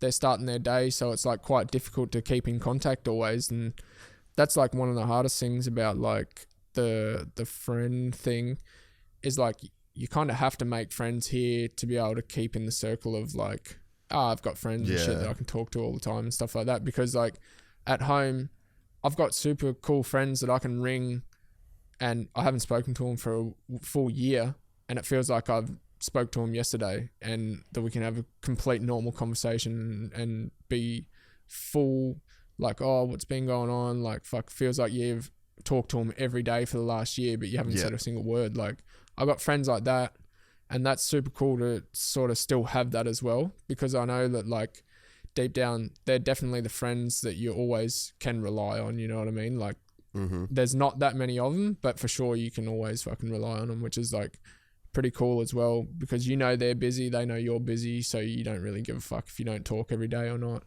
There's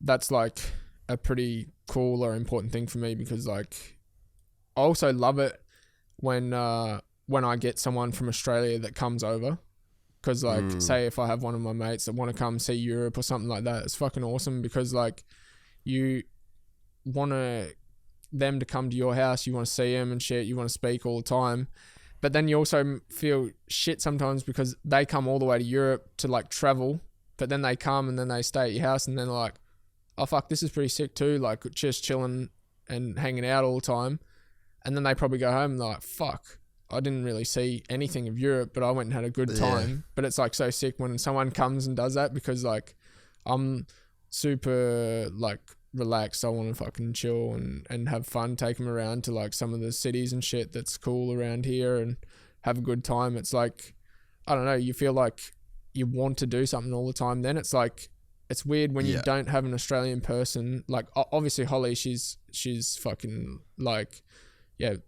the one that I'm always with. But like when we both get another Australian person, like we both like, oh, this is fucking sick, you know, like haven't had someone Aussie around our area for so long that we just like both get pumped up about it, and it's pretty cool. So yeah, that's fucking like nice when someone like that. Not long ago had like one of my good friends that I used to ride with in Victoria. He come over for a bit and he watched Madeley and Mantova and then flew home. Sick. And he was like planning to do a lot more traveling and shit, but he ended up coming always back to like my house instead of like staying. But we're having like a good time and shit. So, I mean, in one way, I think if he come over and was like, oh fuck, I want to go to check out like Italy or something like that when he was in Mantova, that he was like, oh, I also want to go to the track and like watch and like talk with everyone and have a good time. So it's like real hard balance. I mean, if you were just coming solely for a holiday, I think it'd be easier. But yeah, he was like into motocross and shit too. So he wanted to watch a race and come to the pracky track and shit like that. So like when you have someone like that, it's pretty cool. It'd be like fucking mad to have someone like that, like full time, but that's never going to happen. It's maybe another kid that comes over racing or something that you can like look after or something. That'd be pretty sick. Like, I mean, in the end of the day, I want to try to be able to do something like that too, is to help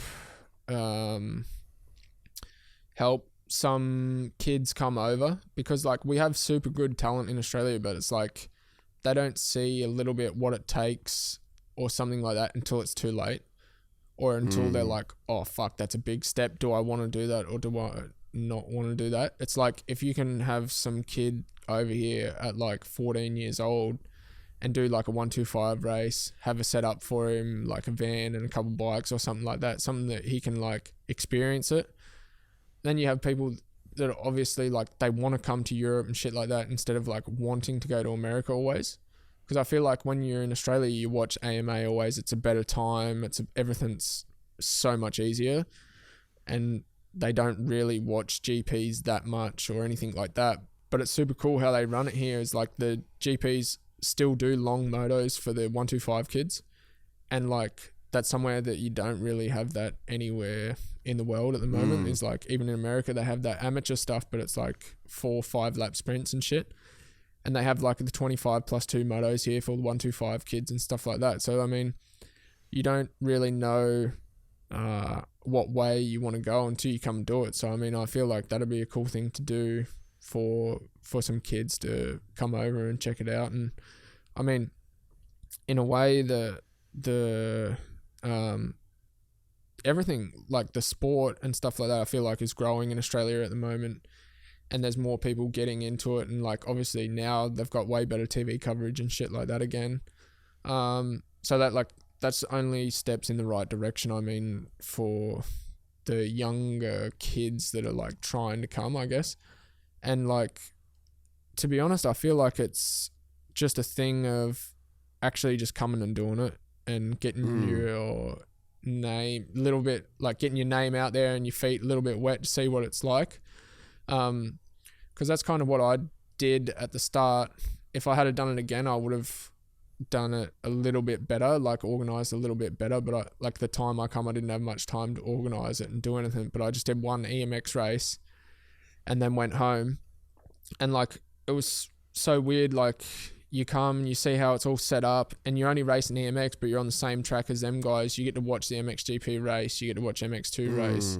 You get to watch everything. You're like, fuck, this is pretty sick, this whole setup. Like, and for me to be able to see that when I come here, it was like mind blowing for us all, me, Ross, and I had one of my good mates come as well, and we're all like, fuck, this is sick. Like, it doesn't look like this when you are watching from a home or something like that.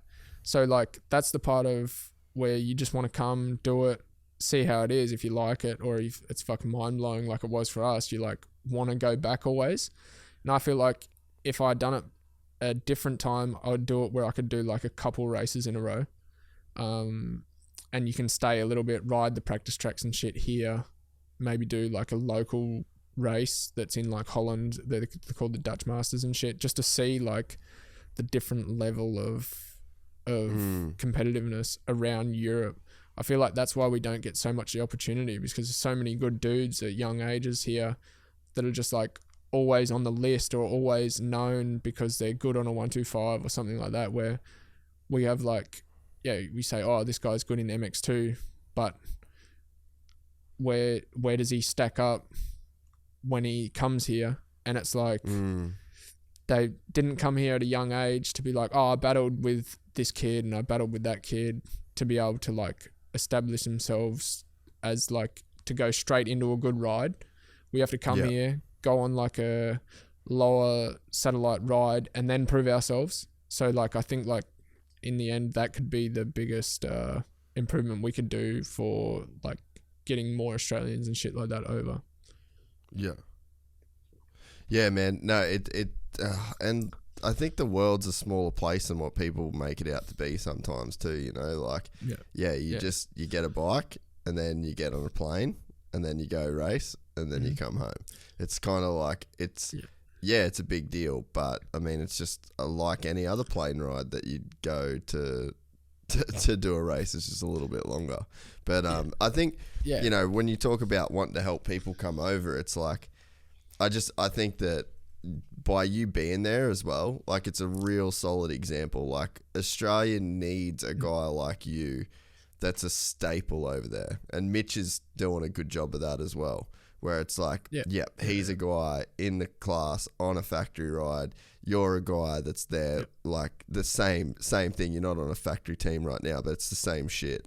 And it's like, I think that is super important too, because there's nothing worse. Like, you know, you haven't really seen Jet and Hunter are kind of breaking the mold a little bit now, but it's like there was a huge gap, man, between the Burner, Metcalf and Chad era. It's like all the Aussies were just like come go until Jet and Hunter, but they had to do it like a completely different way. Like you almost can't even kind of count them. And then it's sort of been the same with Aussies going to Europe, except for I guess like you and Mitch, you know, like you see so many boys that are there for like a season or 2 seasons, and they do okay, and then they bounce. So I think like, you know, to have those staple guys like you, Mitch has been there a while now as well.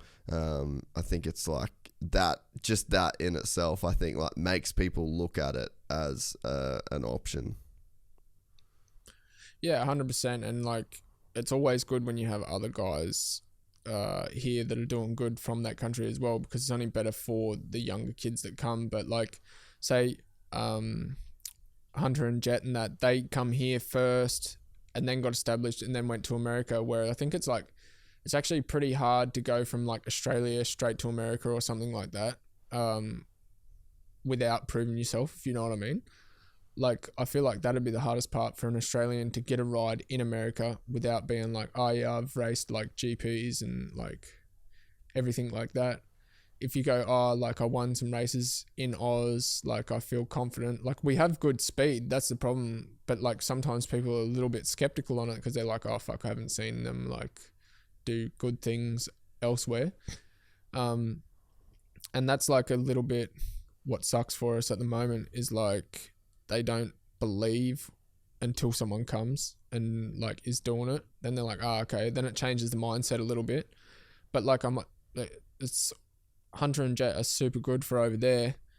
But like, I'm keen to see also like another kid that goes from Australia to there to get an opportunity as well. Because I don't know if like, it's the same as here. I don't know like how often it's going to happen, whether a kid can go straight from Australia and then just step on like a sick team there and be like super good.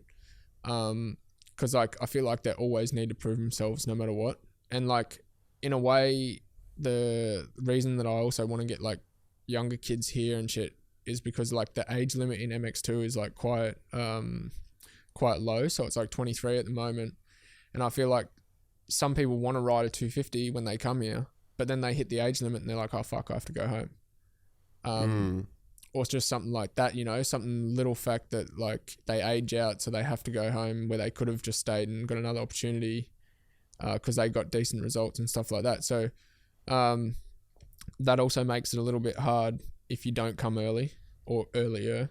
And like the other day, I think Toddy sent Mark a message, which is our trainer, and said like, oh, I've got this kid that I coach and stuff, and he's thinking about coming over to do like a 125 race, and he's like, oh well, would it be sweet if he come to the track with you boys like one day and like met Jed and shit.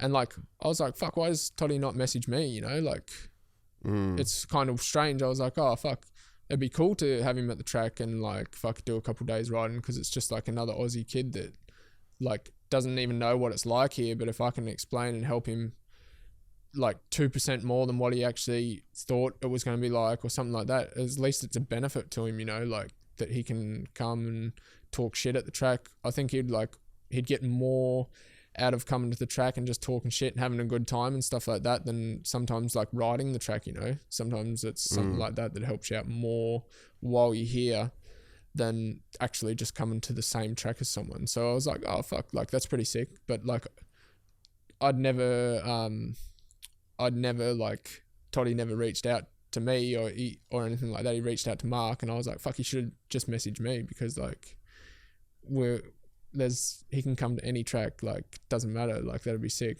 So like it's quite hard, because I feel like some people are always like also a little bit scared to ask if they want to come or not, like because fuck, like in the end of the day there's no way that you're going to say like, no, you can't come to the same track, because like, yeah, I want to see pretty much any Aussie, like, yeah, man, yeah, any Aussie exactly. could hit you You're gonna up be like, oh, and you'd fuck. answer.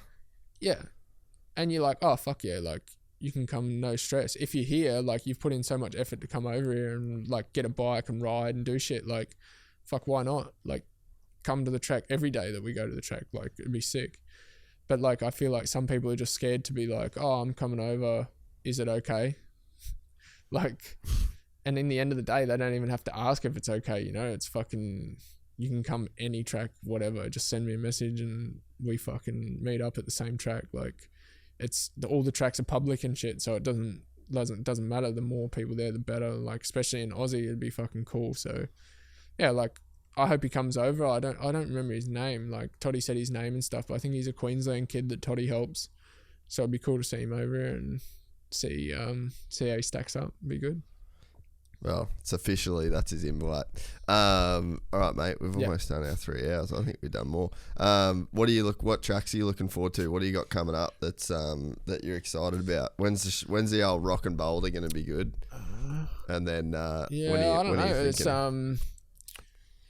I think like this weekend coming up is Latvia, and then I think we have like a week and off, but it's a Dutch Masters that weekend, so we come back to Holland, race again, and after that I'm pretty sure we have like Majora, so like some pretty sick tracks coming up. I mean, I don't remember like all of them in a row because there's so many different ones that are coming, but like I'm hoping to feel like somewhat 100% this weekend and start getting some good results back again, and like just fucking enjoying it, you know. Like these tracks that we race are all pretty cool, so yeah, I'm looking forward to just going out and racing like every weekend, and like I said before, trying to improve on every race and getting back to where I think I should be, and just like putting 100% into every race no matter where it is, just fuck doing my best every time I'm out there to go home content and be happy to slog it out for the next week and go again, you know. So I'm looking forward to all the races coming up really, and yeah, just seeing what we can do. It's fucking pretty cool to be able to just go to every race and stuff like that. So I mean, you also have the favorite tracks here and there, but like I think Majora is a sick track. It's also like Spain? Up and downhill heaps. I like that. Nah, it's in Italy, like on the side of the hill there, where they had nations in like when was that? It's like 16, I think they had nations there. Yeah. Was that's a sick track, and like there's plenty of cool tracks. I like Spain. All the French tracks are pretty cool. So no, there's a lot of good tracks coming up, and then I think pretty much we're gonna go to Indonesia this year. I've been hearing, so that should be cool. I'm pretty sure there should be a couple of Aussies there if we see. I don't know the exact dates. It's like Yeah, I don't know. It's not too far away though. I think it's like, I think we have like 4 or 5 more races and then we head there. So Shit, I might be able to go to that. yeah, it's like a weekend to weekend one. So like, be pretty cool. Hopefully, sometimes. Like last time I went there was a couple Aussies always there watching, so it'd be pretty cool to see a couple Aussies go across there. Yeah, sick. Well, yeah, I'll try and I'm definitely going to try and get to one this year. Yeah, I was going to go after the Barcelona for the F1, but yeah, I'll see. Maybe I'll just stay and go to the GP there in Spain. I think that's on like the 29th or something like that. Maybe I'll come and have a ride with you. Yeah. It'd be pretty sick. Go struggle my way around. Yeah. But yeah, I might be able to come to that Indo one too, or I really want to go to the downhill world champs this year in France in Leger in August. Yeah, dude. You know what? Actually, I was going to mention it before. I'll send you the link. You need to watch like with just I guess like the season that you're having and like the headspace that you're in. You need to fucking watch. Reese Wilson did a documentary on last season. Do you follow downhill stuff at all?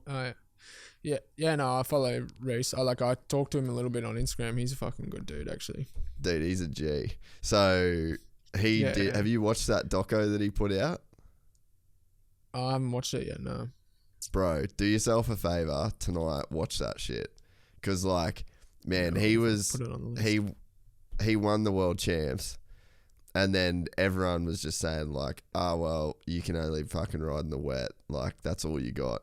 And then he got to the first World Cup. I can't remember the exact order how shit went down, but like I think he did like good, and then he got hurt, and then it was the same deal. Like he couldn't, like his body was not good enough to get the results, but he knew he could do it.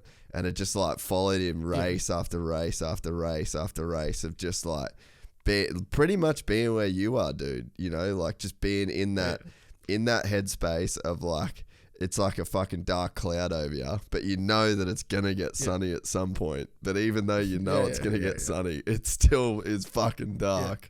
And and then it's fucking still there. And like you see him break through it, and I mean, dude, just for your position that you're in right now, like dealing with the shoulder stuff, man, watch that and you'll be fired up. It was honestly, I can't remember if I think I messaged him about it. I wanted to message him about it, but I was so like, I haven't enjoyed watching something like action sports doco related that much in so fucking long, dude. Like the guy is just an animal.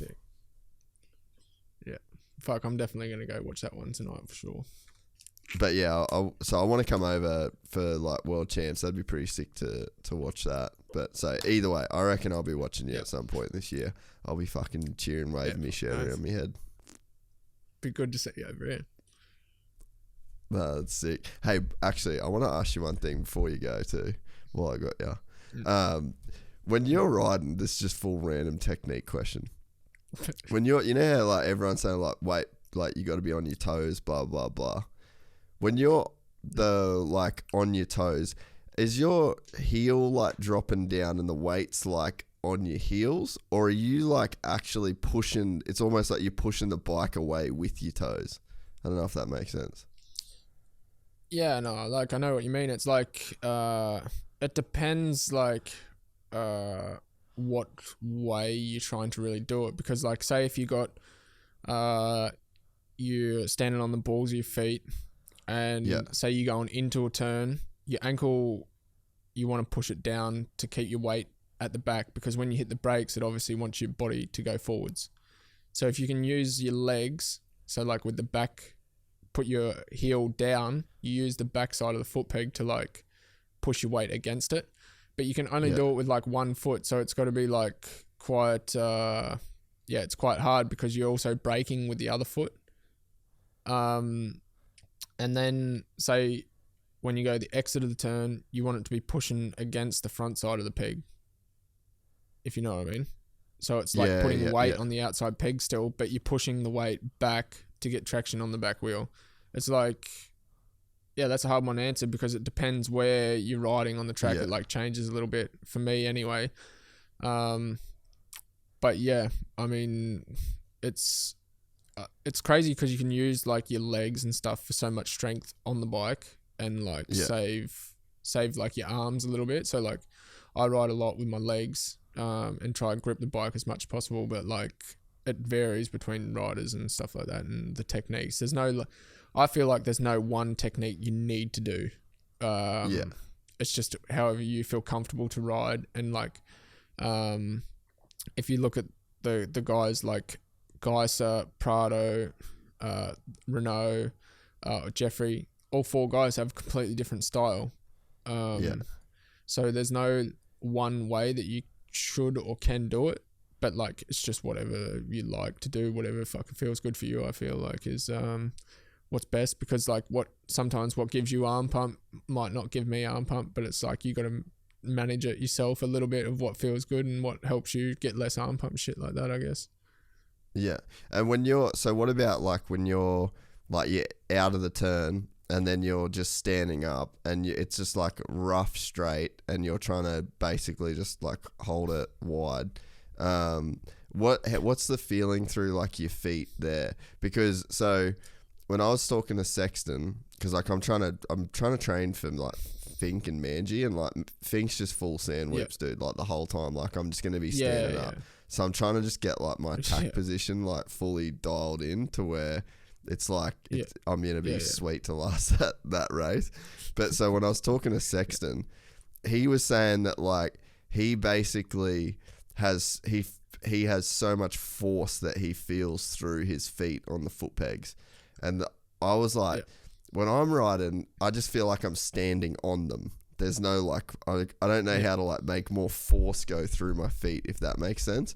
But then I was riding Thursday, and I feel like I kind of half sort of figured something out where it was almost like I'm standing on the balls of my feet, but it was almost like I was pushing my feet into the pegs more, if that makes sense. Yeah. But like I was pushing my weight way backwards, and then my head would be like kind of over the bars, but it was like a weird feeling like I'm flexing my feet the whole time, and then that's what made it feel like I was actually gripping the bike more.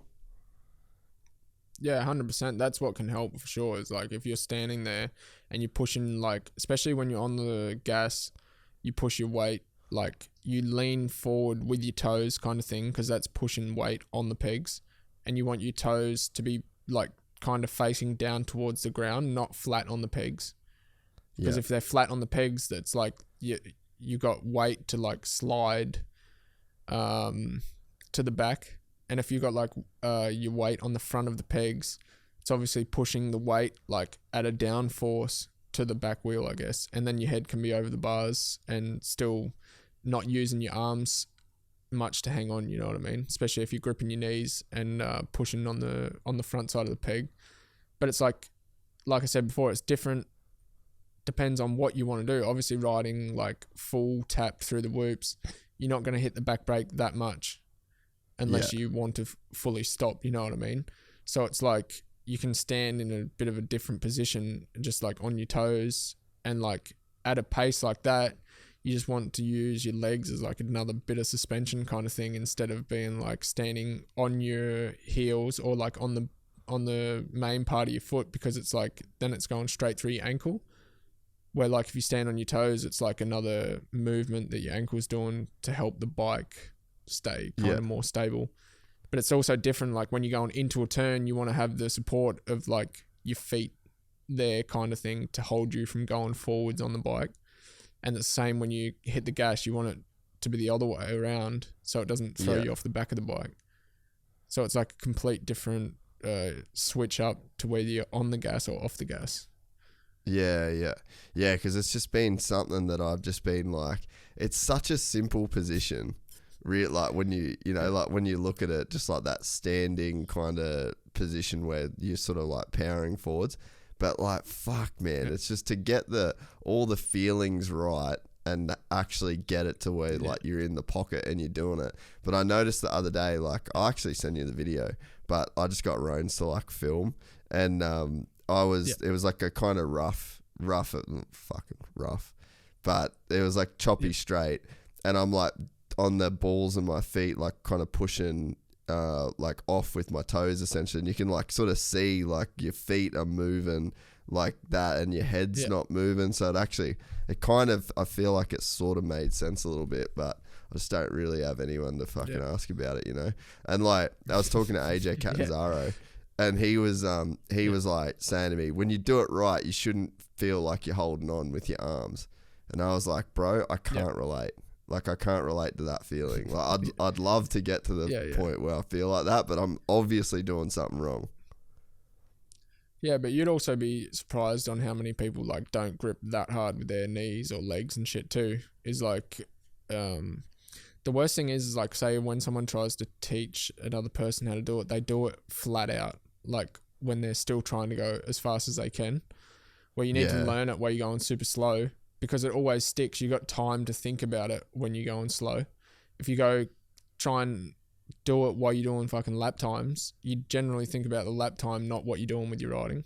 So you need to do it like, say someone that's trying to learn it, you need to do it in like a section where they fucking struggle with it, or slow, basic fucking start straight shit to really get it sunk into your, like, what do you call it, muscle memory kind of thing, because then you're always thinking about it and you have time to think about it. But when you're going into a corner at 30, 40, you're not really having time to think about where your feet are on the pegs or what gear you're in, or are you hitting the brakes. You think about, am I hitting the brakes at the right spot, and I just need to sit down and give gas. So it's like a completely different way of learning it. You can't really teach someone something on full pace. You need to just bring it back to the basic things. And I mean, that's where like Ross with his job is super good, is because he can bring it back to the basic side of things. And like he for sure taught me like heaps about riding and like what I should do with position and stuff like that, because in the end of the day, like not many people try to train techniques so much. They're like, they just they want you to go fast and be in the right spot on the track and stuff like that. But like I was saying before, there's no perfect way for technique. Everyone has a different technique and a way to ride. So, I mean, it's just what suits people, and the way you can learn it the best is generally to slow everything down, think about it 20 times more, and then take it to the track. Yeah. And so when you're in turns in general, so when you're in turns, like I'm doing what a do coaching you? clinic. Yeah, bro. What are you thinking about with like your chest, like when you're in a turn, like your chest and your head? Do you have any like thing that you're thinking about to like get that in the right position? No, I don't think about like anything like that. I more try to use my legs and like lean forward with my hips, because I know that if my hips are forward, then my head's forward enough to like hit the throttle without like going backwards, you know? Because I feel like when your hips are like, when you sit forward on the bike, your hips are to the back and you're pushing off your legs, it's hard for the bike to make you want to go back. Where if you're sitting like straight up and down and you back straight, you hit the gas, you got nowhere to go but back, if you know what I mean. Yeah. So you got to a little bit just be prepared with your body that you're going to hit the throttle that hard. So you need to be like quite far forward, and you need to be like strong in the core and have the hips facing out, so you can like fucking hit the throttle as hard as you can. Otherwise, like, yeah, for sure you're going to get arm pump and stuff, because you got nothing to hold yourself there. You're going all off your arms because you hit the throttle that hard, it pulls your weight backwards. Then you've got only your arms to hold on to. Your legs don't even matter anymore because your weight's too far back to be able to control with your legs. So when you're sitting down, like let's say you're in like a rut, like you're going left or whatever. So you're trying to get your hips as far forward as you can on the seat, and then you're putting your toes. No. Right, so tell me. I try to sit like over the pegs more than anything. Like everyone always says, sit down near the tank when you sit into a turn to put weight on the front wheel, but if you sit there, you're almost too far forward to be able to like move your body kind of thing. If you sit like over central on the bike, you have room to move backwards and forwards with your whole body. Like you're not sitting on the tank and then like you lean down a little bit, you're already hitting the bars. You have like way more space on the bike kind of thing. So I always try sit it's weird to explain, but I get way more feeling with the bike if I'm sitting my ass over the foot pegs than what I do if I'm sitting in front of the foot pegs. Because I feel like that's like the central part of the bike is like when you're sitting over the top of the foot pegs, and it's like, you also feel how much traction you have on the tire when you're going to lose traction or when you have lost traction. You feel it most there. Then if you're sitting too far forward, you probably already lost traction before you feel it.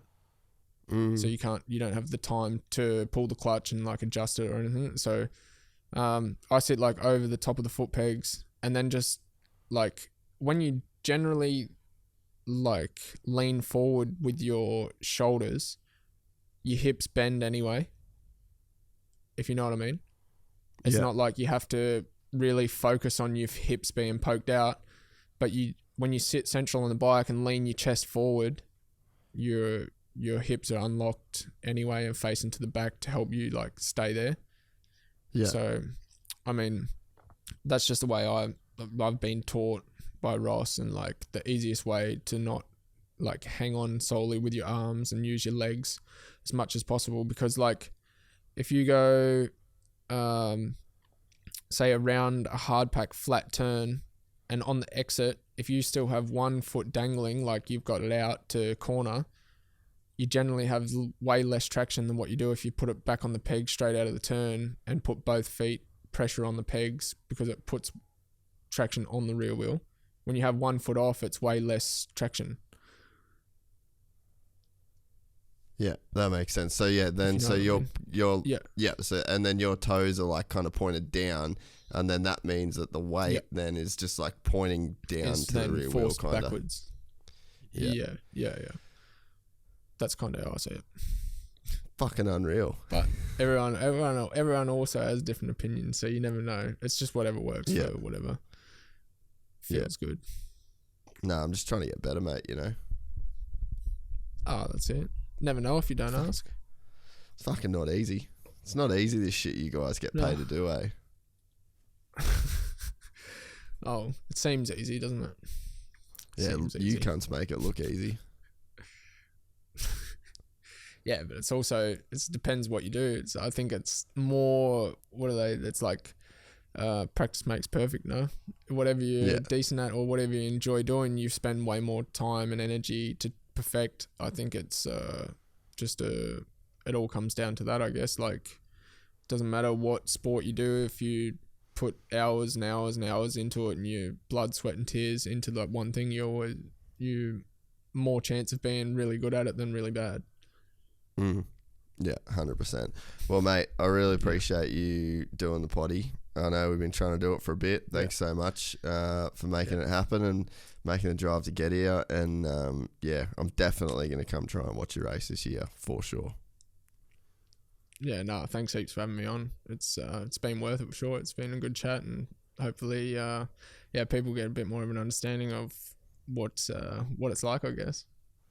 Well, and honestly, man, like, fucking credit to you as well, because, like, it's not like you know, there's the riding the waves, like, there's the highs and the lows, and it's like, I think it's cool to just do something like this and be super open and honest about, like, the low side of it as well, you know, like, it's fucking not always beer and Skittles, and there is a lot that, you know, that you go through, and I think that, to have this kind of perspective and for you to be so, like, open about actually how shit is. There's so many people don't do that, and I think it's fucking lame. And, you know, so for you to be open and honest and talk the way that you have, like, I think it's sick, and I think it gives the average outsider so much more perspective, but then also, like, people that are in your position, you know, I think that it sort of makes it I guess like makes it okay in a way to like actually just be honest when so many people in this game, they're just not honest about shit, you know, like they're so guarded. Yeah. Yeah, like, I mean, I don't see the point of not being honest, you know what I mean? It's like you said before, if you're not honest, you're just digging yourself into a deeper hole. So I'd rather talk about it, get it off my chest. I know for sure I'm not fucking the only one or an only athlete that's kind of been there or like anything like that or in that position. I've obviously been in these positions before and got out of it, and it's like I know what I need to do and shit like that, and I just need to be calm and keep sticking to it. But there's no reason why you can't or shouldn't talk about it, because a lot of people have had this time through their career or even racing and probably haven't talked about it, and also feel shit about not talking about it. So I mean, there's no reason to hold it back. It is what it is, and we live on. We fucking go racing again next weekend, try again, and the weekend after, try again. So it is what it is, and we're just gonna keep pushing until we're back. Well, mate, I'm your biggest fan, always will be. Fucking keen. I'm keen to see you race, and keen to have you. Then. Yeah, I know. Keen to have you back in fight and spirit, mate, and get it up, yeah. Yeah, we're fucking ready to go. All right, brother. I'll talk to you soon, and stay well over there, and give Rick a big pat on the back for me, the great man. Hopefully, I'll see him in Spain. Will do. Yeah. Is he going to Spain? Can you hear me? Sydney. You going to Spain? Yeah. No, he hasn't planned anything. But if you're going for the Stark thing, if you're going, he'll go. Oh, are you going to Spain for the Stark thing? Oh, I'll still message him. I need to. He's still planning it. Still planning it. All but he's done well sitting there for the last 3 hours too, so making sure. Well, you're his favourite rider. You're his favourite rider, actually, he reckons. Yeah? He said it goes you, I don't know if and I then believe that. It goes you and then Jeffrey, he reckons. Oh, fucking hell. Don't know about that. He can't hear you, so he's fucking peeking. But I don't reckon. You're talking shit, man. That's so funny. All right, get out of here. I'll talk to you soon. All right. See you, mate. See you, legend. If you enjoyed this content, please like and subscribe. And to listen to the full 3-hour podcast, search Gypsy Tales in your favorite podcast platform or click the link in the description below. Gypsy Gang.